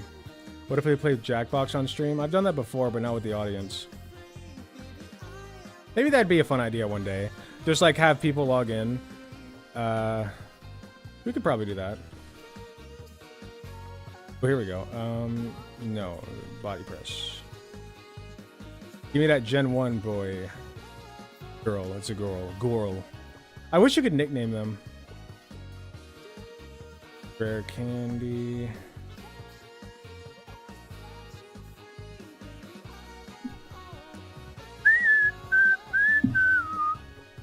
Gen 1 is the only gen. I don't know. I have a lot of respect for all the generations. I think they all have some good ones and some flops.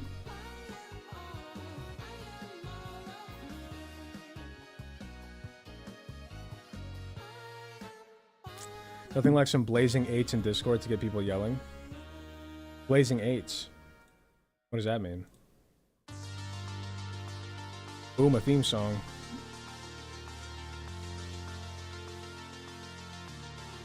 Nothing broken in Gen 1 at all. I'm sorry, man, but there are some Pokemon that are flops in Gen 1. This one is Krabby, the crab. This one is Pidgey, the pigeon. Like, come on.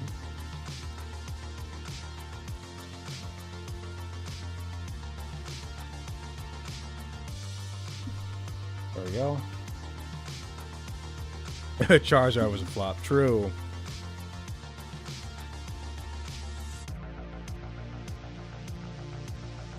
Like, you got to be at least a little bit more creative than that. Oh, hell yes. Give me that super XP charm. Slurp up that XP. Give me Charmander.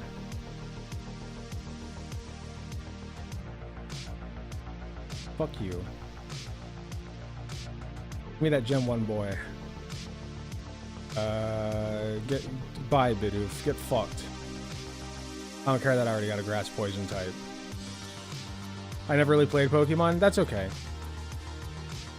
Probably for the best. Alright, last one, and then I'll get back to the juice. I know y'all are here for the juice. Just chill out. We're getting there.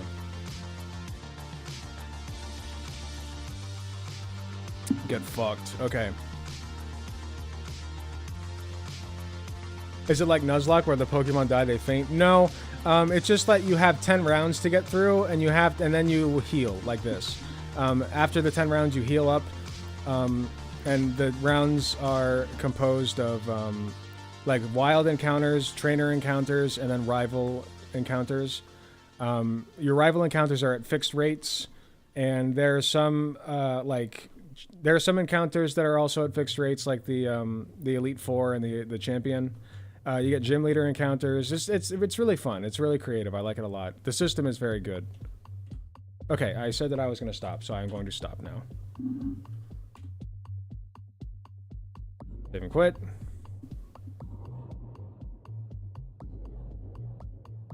Okay. Back to the juice.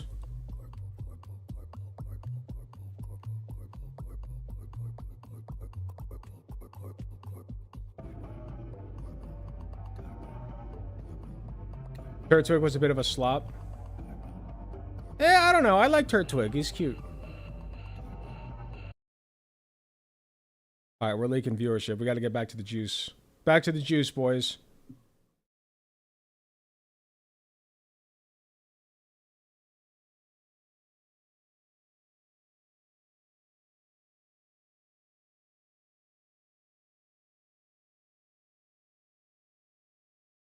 Okay.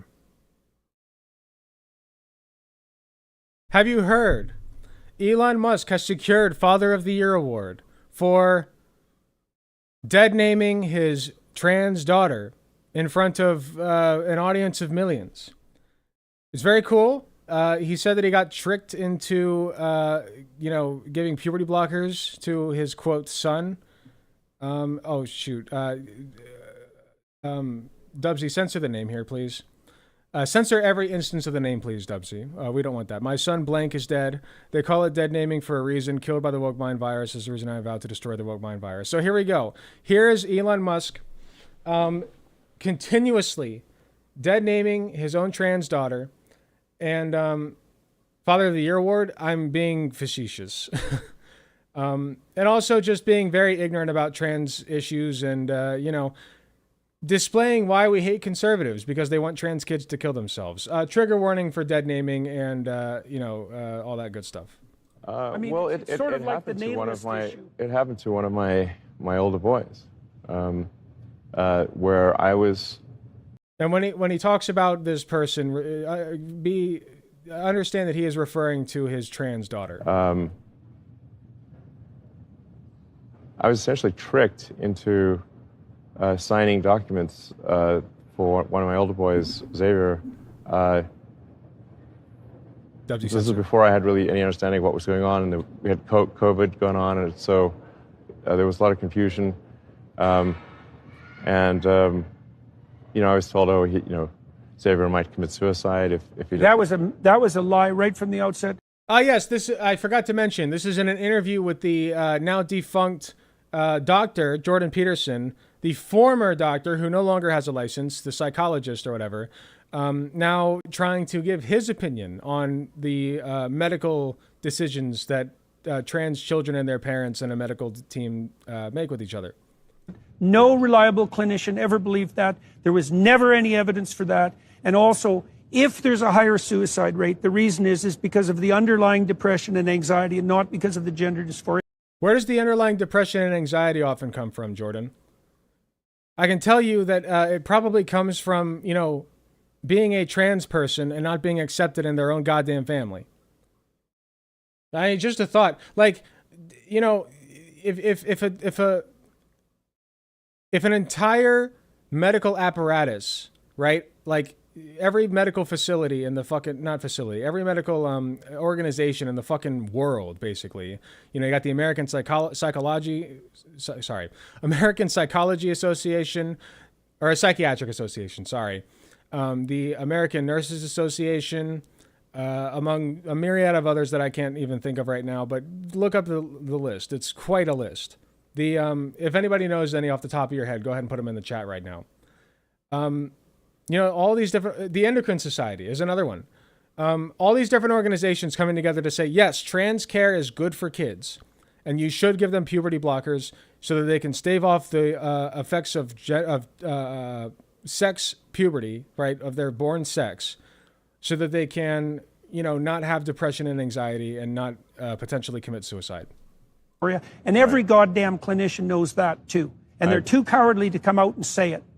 Right. And so that, and then we end up in exactly when I if I was Elon's kid, I would transition just for an excuse to have a new name.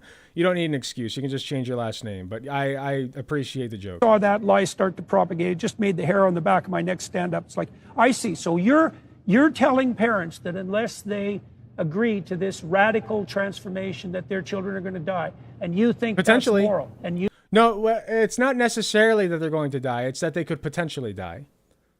Just potentially, you know, there's a chance of it, right? So that's, you know, it's fine. There's just a chance of it, right? Right, Jordan? Right, Jordan? You think that's true? That is so pathological that it's almost incomprehensible. I can't. Says the now defunct doctor. Can't imagine anything worse.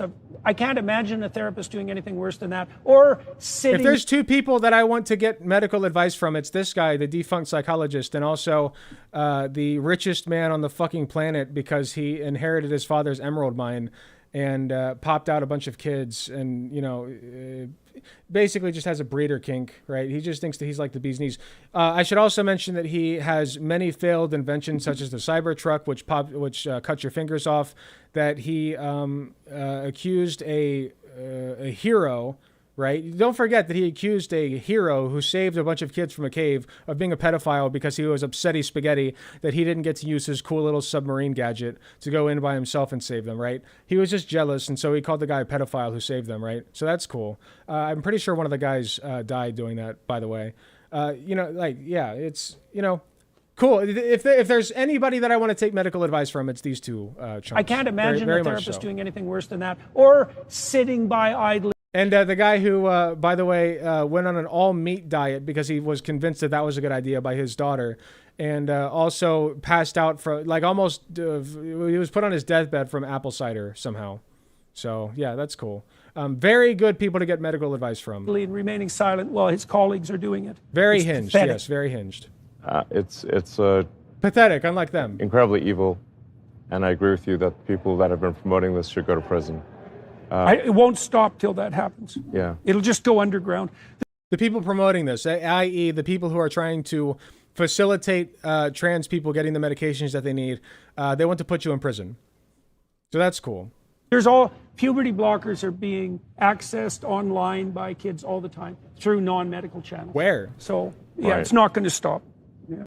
Guess what? They wouldn't have to do that, by the way. Let's say that that is happening. Let's grant that. They wouldn't have to do that if they were prescribed by their doctors, which you can't do anymore in some red states because red states hate trans kids. Just like these guys hate trans kids. Okay, so I see. So that's So I personal was connection. tricked into doing this. I say it all the time. They want trans kids to kill themselves. Don't ever get it mixed up. They want trans kids to kill themselves. And he wants his daughter to kill herself. you know, it wasn't explained to me that puberty blockers are actually just sterilization drugs. It is a drug that is sometimes used, well, or was sometimes used as a chemical castration drug for prison inmates in extreme quantities. Okay? The amount that they prescribe for a child is not nearly the amount that they would prescribe when they're trying to kill somebody. All right? Or castrate them or whatever, chemically. Okay? That's insane to say that. That's like saying they're prescribing crack cocaine to children who they give Adderall to. Okay? Like they're prescribing them a powerful stimulant that can get them addicted, which is true, by the way. They are prescribing them that. But the effect The dose makes the poison, is my point. The dose makes the poison. So, which you would know if you had any ounce of medical training. And so I lost my son, essentially. So, you know, they... Speaking as though his daughter literally died, okay? He's got me fucked up now. Speaking as though his child literally died, okay? That's insane. That's insane. Imagine being a parent, and I stole this from the Majority Report who I was watching today. Imagine being a parent who actually lost a child, right? And hearing this. It's disgusting. Your daughter's still there, man. She's still there. She's possibly waiting for you. To not be this. Stop being this. They call it dead naming for a reason. Yeah, all right. So the reason it's called dead naming is because your son is dead. So my son Xavier is dead, killed by the woke mind virus. I'm sorry to hear that. He says. Yeah. I can't imagine what that would be like. Yeah. Yeah. Yeah. Elon just seems upset that his daughter no longer speaks to him for very good reasons, apparently. You know, he's just holding this L and waving it in front of everybody's face. He's like, hey, look at me. I'm a guy whose daughter disowned him, essentially, because I can't accept that trans people are valid. Right?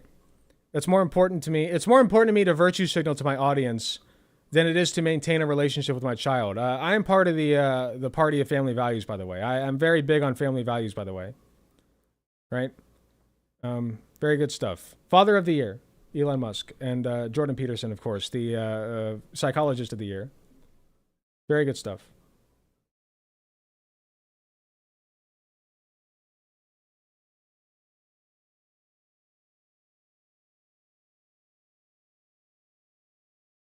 I thought you were apparently so smart, Elon, so how were you tricked? Good point. Have we talked to Haloguy? That's not going to happen until apparently 10 p.m. So what I'm probably going to do is like maybe do one more segment and then hop off for a little bit and then come back at 10 p.m. Because I'm getting a little sleepy deepy. I need to lay down for a little bit probably. So I'll see if I can pull out one more segment. Here, I know what we can do. I've been saving this one.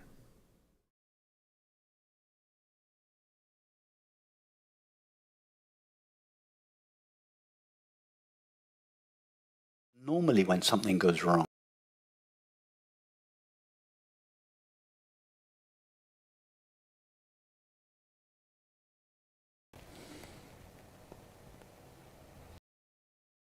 Okay.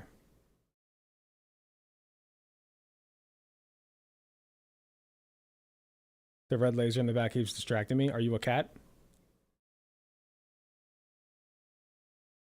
Psycho of the Urologist, yes.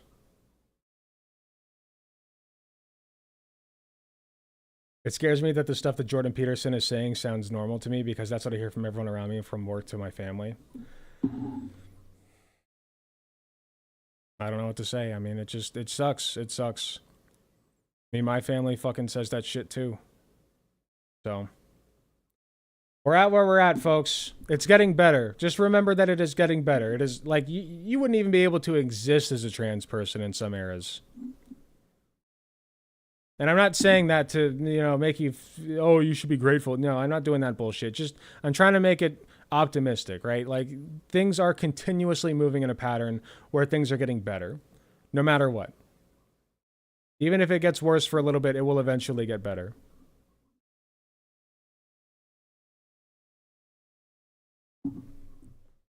Another thing is medicine can be used in two entirely different ways. I take Risperdal, which are great for autism-related OCD and manic episodes, but also in higher doses, I believe, can be used to treat much more severe mental illnesses with stigma. Yeah, exactly. Unlucky gender-affirming care is still legal for adults in Ohio. That is good. Sucks that they made it illegal for kids. It's monstrous stuff.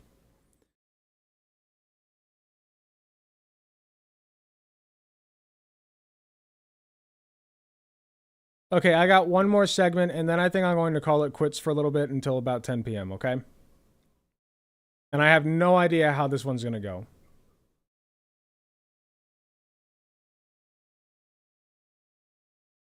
Okay, so I found this guy. He showed up on my front page, and I just wanted to, I on a whim, I'm going over him.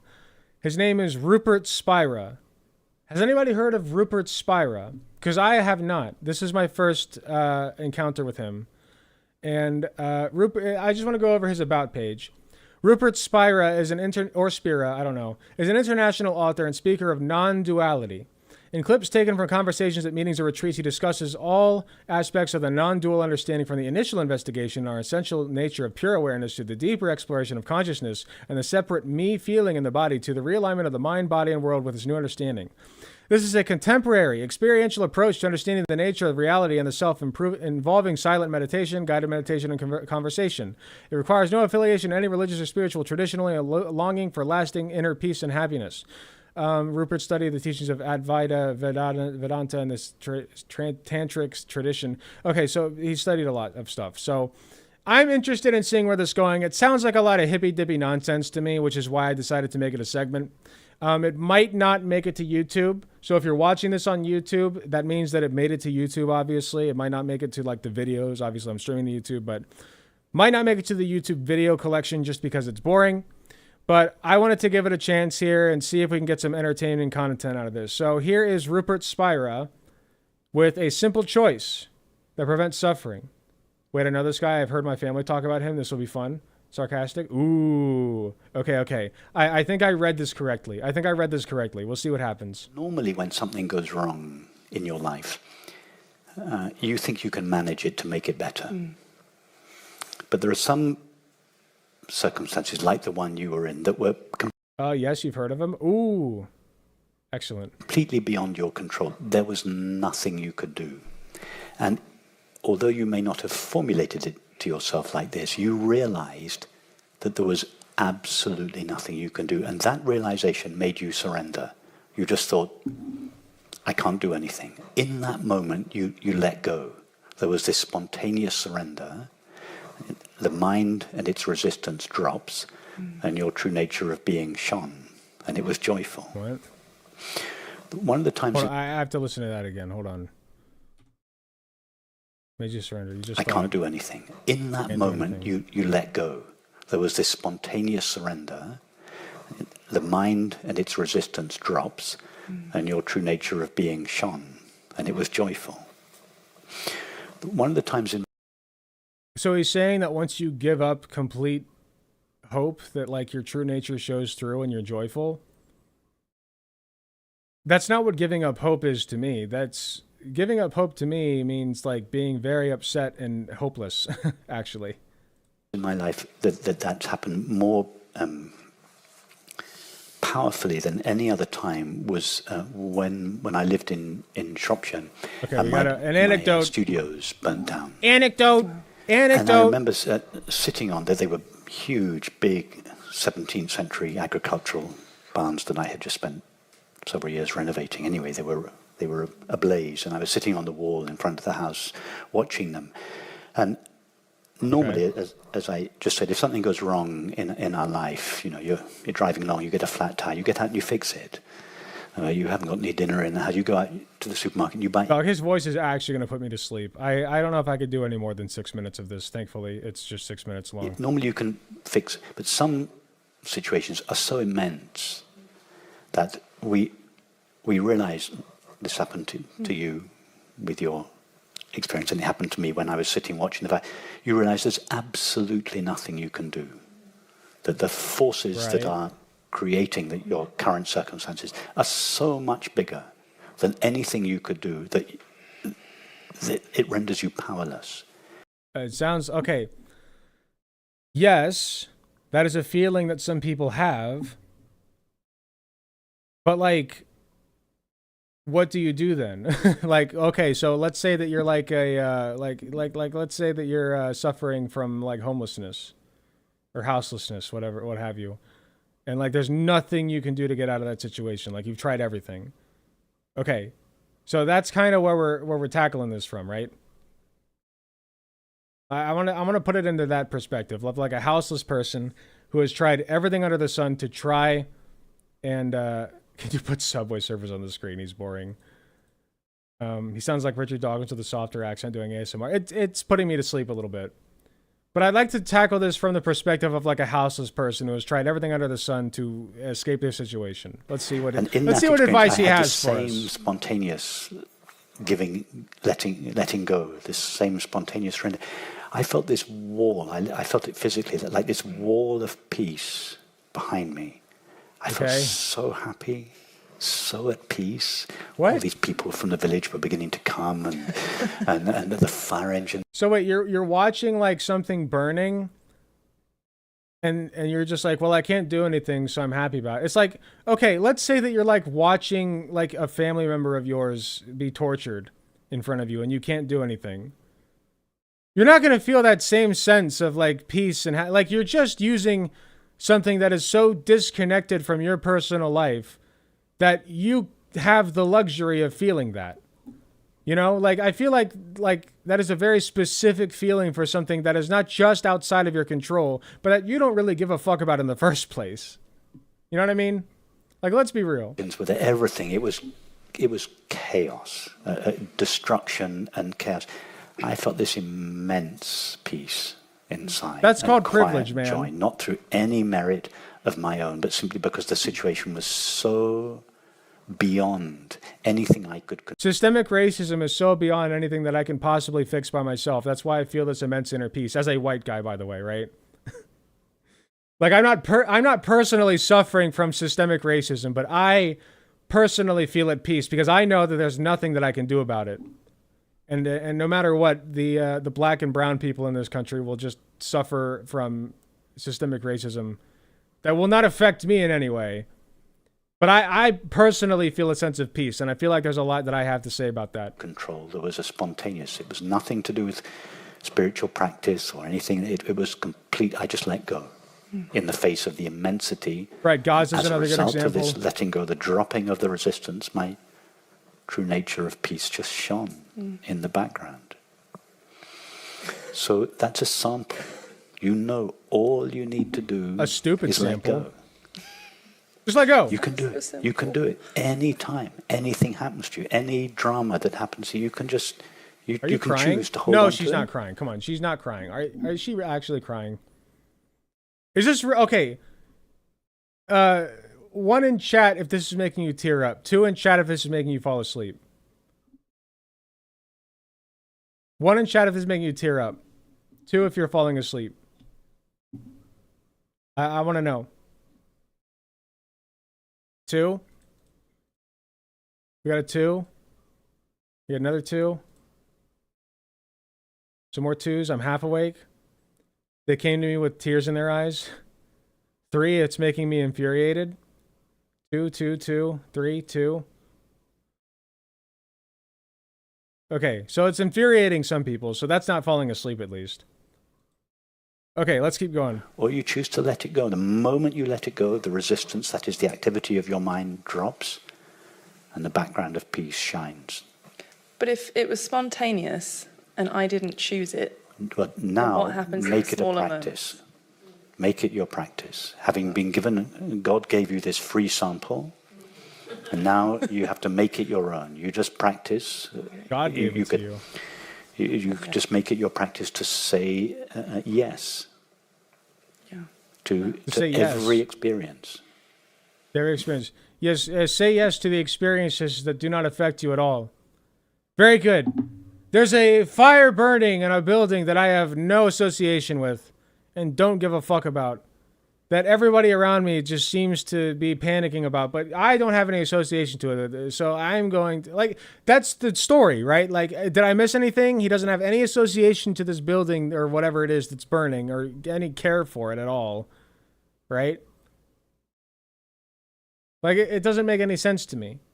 Of course you can feel at peace. You don't have any association to it.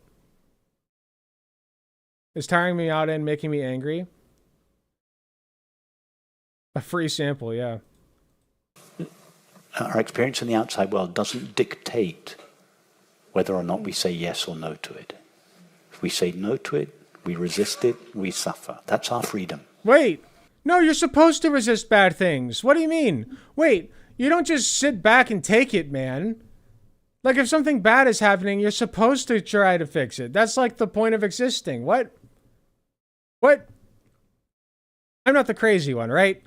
Like, okay, so you should try to feel as good as possible as often as possible, right? Like, it doesn't do you any good to feel bad.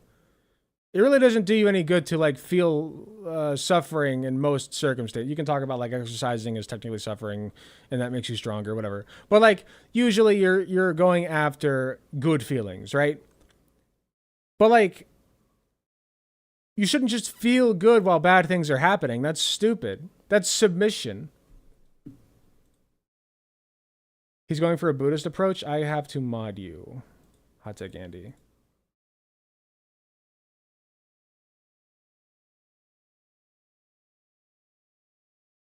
There we go. He's going for a Buddhist approach. Acknowledging the discomfort and move on, except you can't do that in all situations. Yeah, like, I feel like that's bullshit.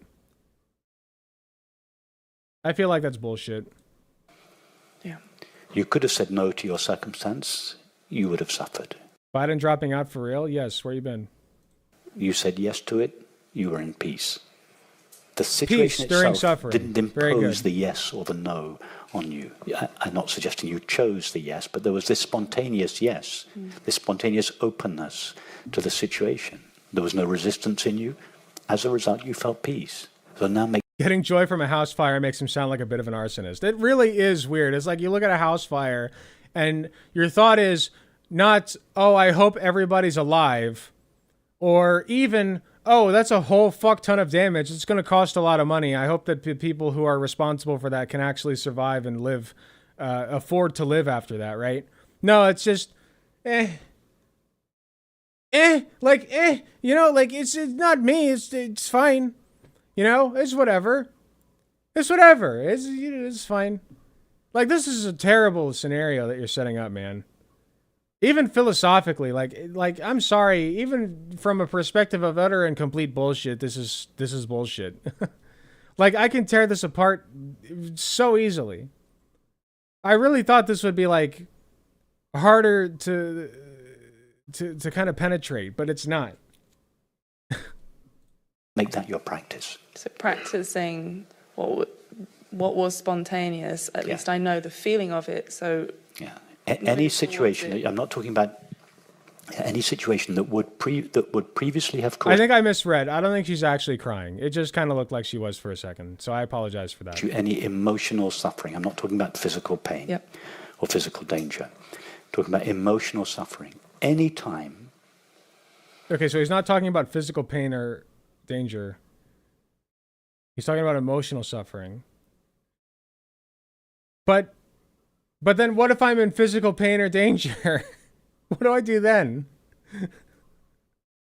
Like, anytime you find yourself suffering emotionally, there's always a cause for it.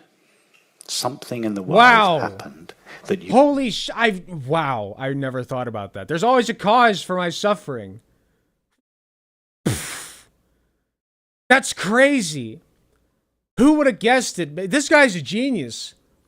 Well and truly a genius of our times. A modern day fucking Copernicus over here, right? That's a genius guy from history, right? Modern day Albert Einstein. Just insane, or a Plato even. Just insane words. Like, it's crazy. I never would have thought of it. It's nuts. What time will you be meeting with a Halo guy in CDD time? CDT? CBT? In CBD time, sorry, CBD, CBT. Boy, that was a bad ADHD moment. In Central Time, I believe it would be 9 p.m. You don't like. The situation in the world is neutral. There's nothing inherently unpleasant. It's not physical pain or physical danger. I'm talking about emotional suffering. There's nothing inherently wrong with it or painful about it. It is you who are saying either yes to it or no to it. If you say no to it, you suffer. You say yes to it, you're at peace. So just make... Hold on, I need to go back and watch that one more time. Sorry, I'm kind of falling asleep here. If something in the world happened that you don't the like... situation in the world is neutral. There's nothing inherently unpleasant. It's not physical pain or physical danger. I'm talking about emotional suffering. There's nothing inherently wrong with it or painful about it. It is you who are saying either yes to it or no to it. If you say no to it, you suffer. You say yes to it, you're at peace. What situation is he driving at here? Like, what kind of situation? Like, honestly, like, where does this advice apply? When you're watching something that has nothing to do with you? Or like, when you're depressed or anxious and can't control it? Like, and this would not help at all because depression and anxiety are like issues that you need to have treated with like therapy and medication. Like, where does this ever apply? What is this advice? Like, what am I to take from this? This means nothing to me.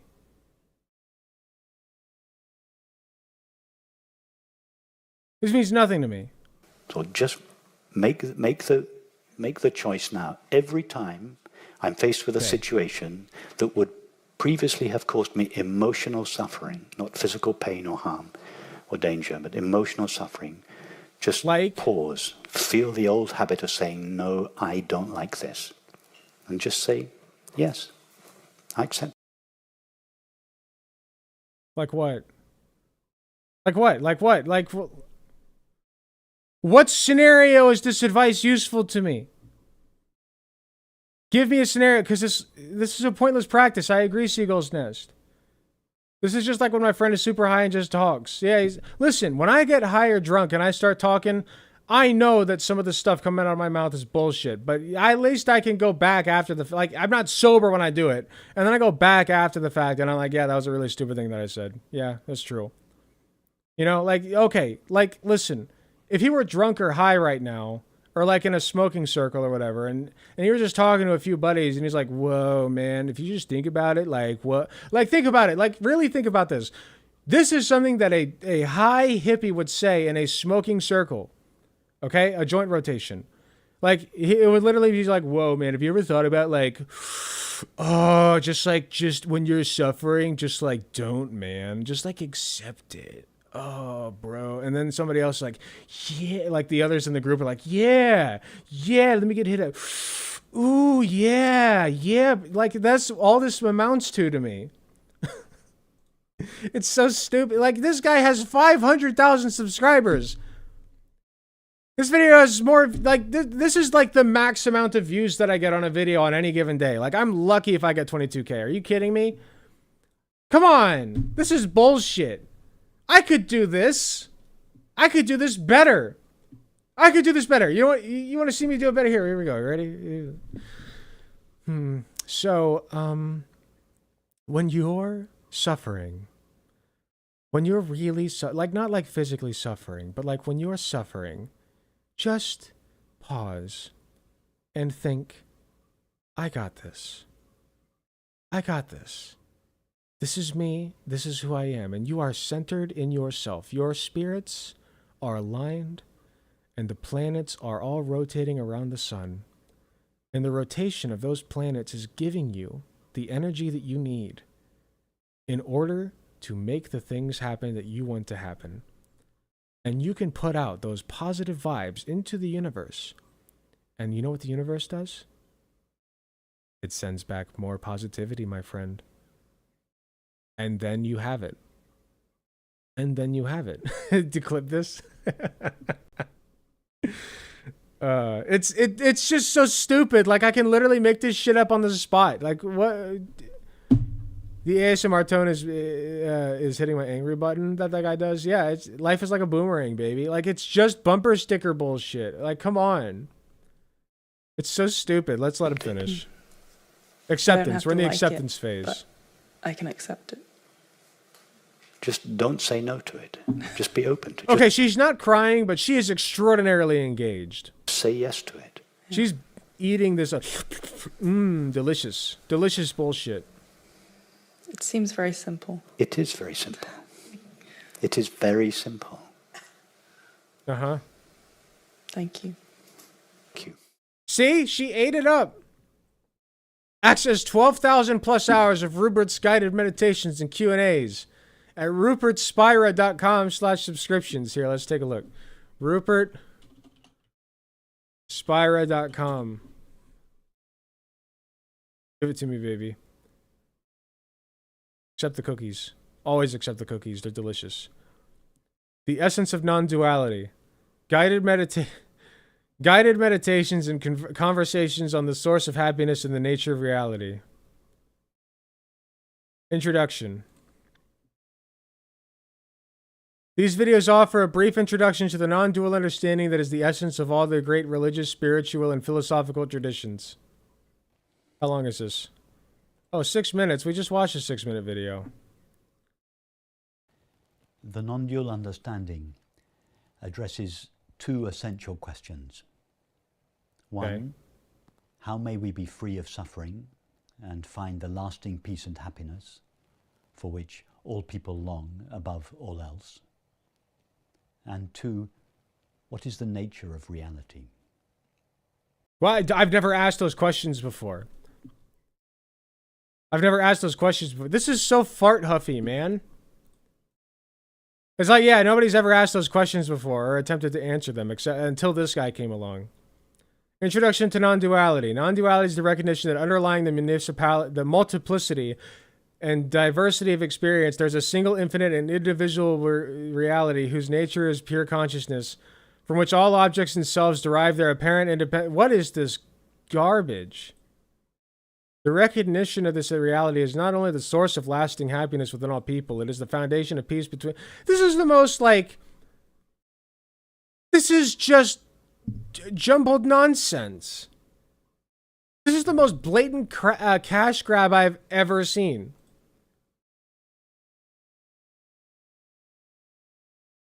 It must be the basis for any sustainable relationship with the environment. Yeah, with your chakras, right? Your chakras must align with the planets or whatever the fuck.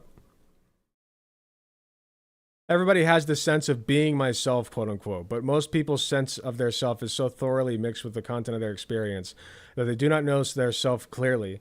For this reason, they do not fully experience the peace and happiness that are inherent in their own being. Self-inquiry is the investigation into the nature of the self, revealing its innate peace and happiness and leading to the recognition of the essential unity of oneself with all objects and others. That is word salad.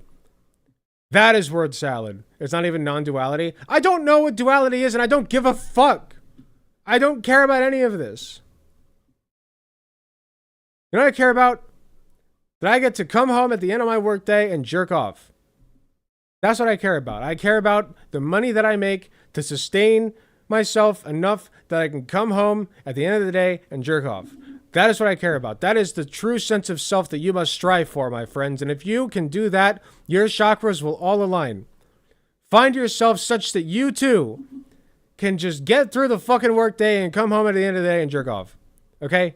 If you can do, or have sex with your wife or whatever, I guess, if you're into that, you disgusting freaks, but mainly jerk off. But if you can do that, then your chakras have aligned, and your spirit is such that the almighty whatever is out there, the spiritual essences align such that your inner peace self is tranquil and peaceful and knowing of all things inside of here in your soul and in your spiritual nature of the happiness that you find in nature, because nature and connectedness is connected with you, with your nature and peace and happiness. So peace and happiness, love upon you all.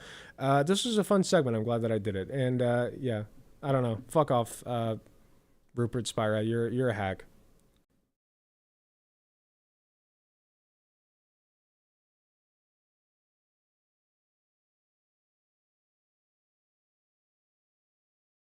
He's giving Joe Rogan psychedelic and an enlightening trip. Yeah, it's really weird.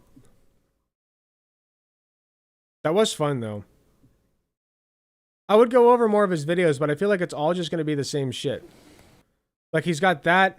He's got one called the practice of the practice of the presence of God. What? The practice of the presence of God. Okay, I might have to watch that one. We'll save the playlist. Alec, please no. Not right now. Not right now.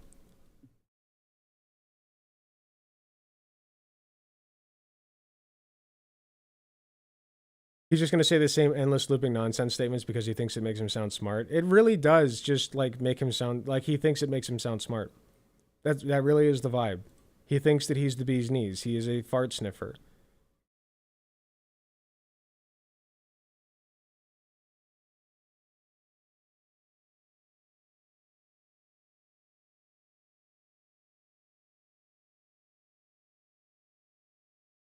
Okay. I'm going to end for a bit. I will be back. I just need a break, a little breaky break, so I can recover, recuperate, and be ready for our talk tonight. In the meantime, I will host Riverboat Jack, because Riverboat Jack is live, and Riverboat Jack is lovely. So let me see if I can redirect to Riverboat Jack here. And I'll be back tonight. This is not game over for good. I'm just I need to recover.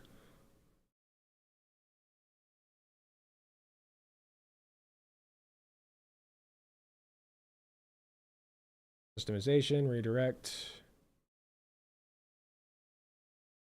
Here we go. Okay. So it should redirect automatically to Riverboat Jack. If it doesn't, somebody let me know in the DMs if you don't mind. And the site will be fine, obviously, because the site's always fine. We're going to host on the site. Where are you at?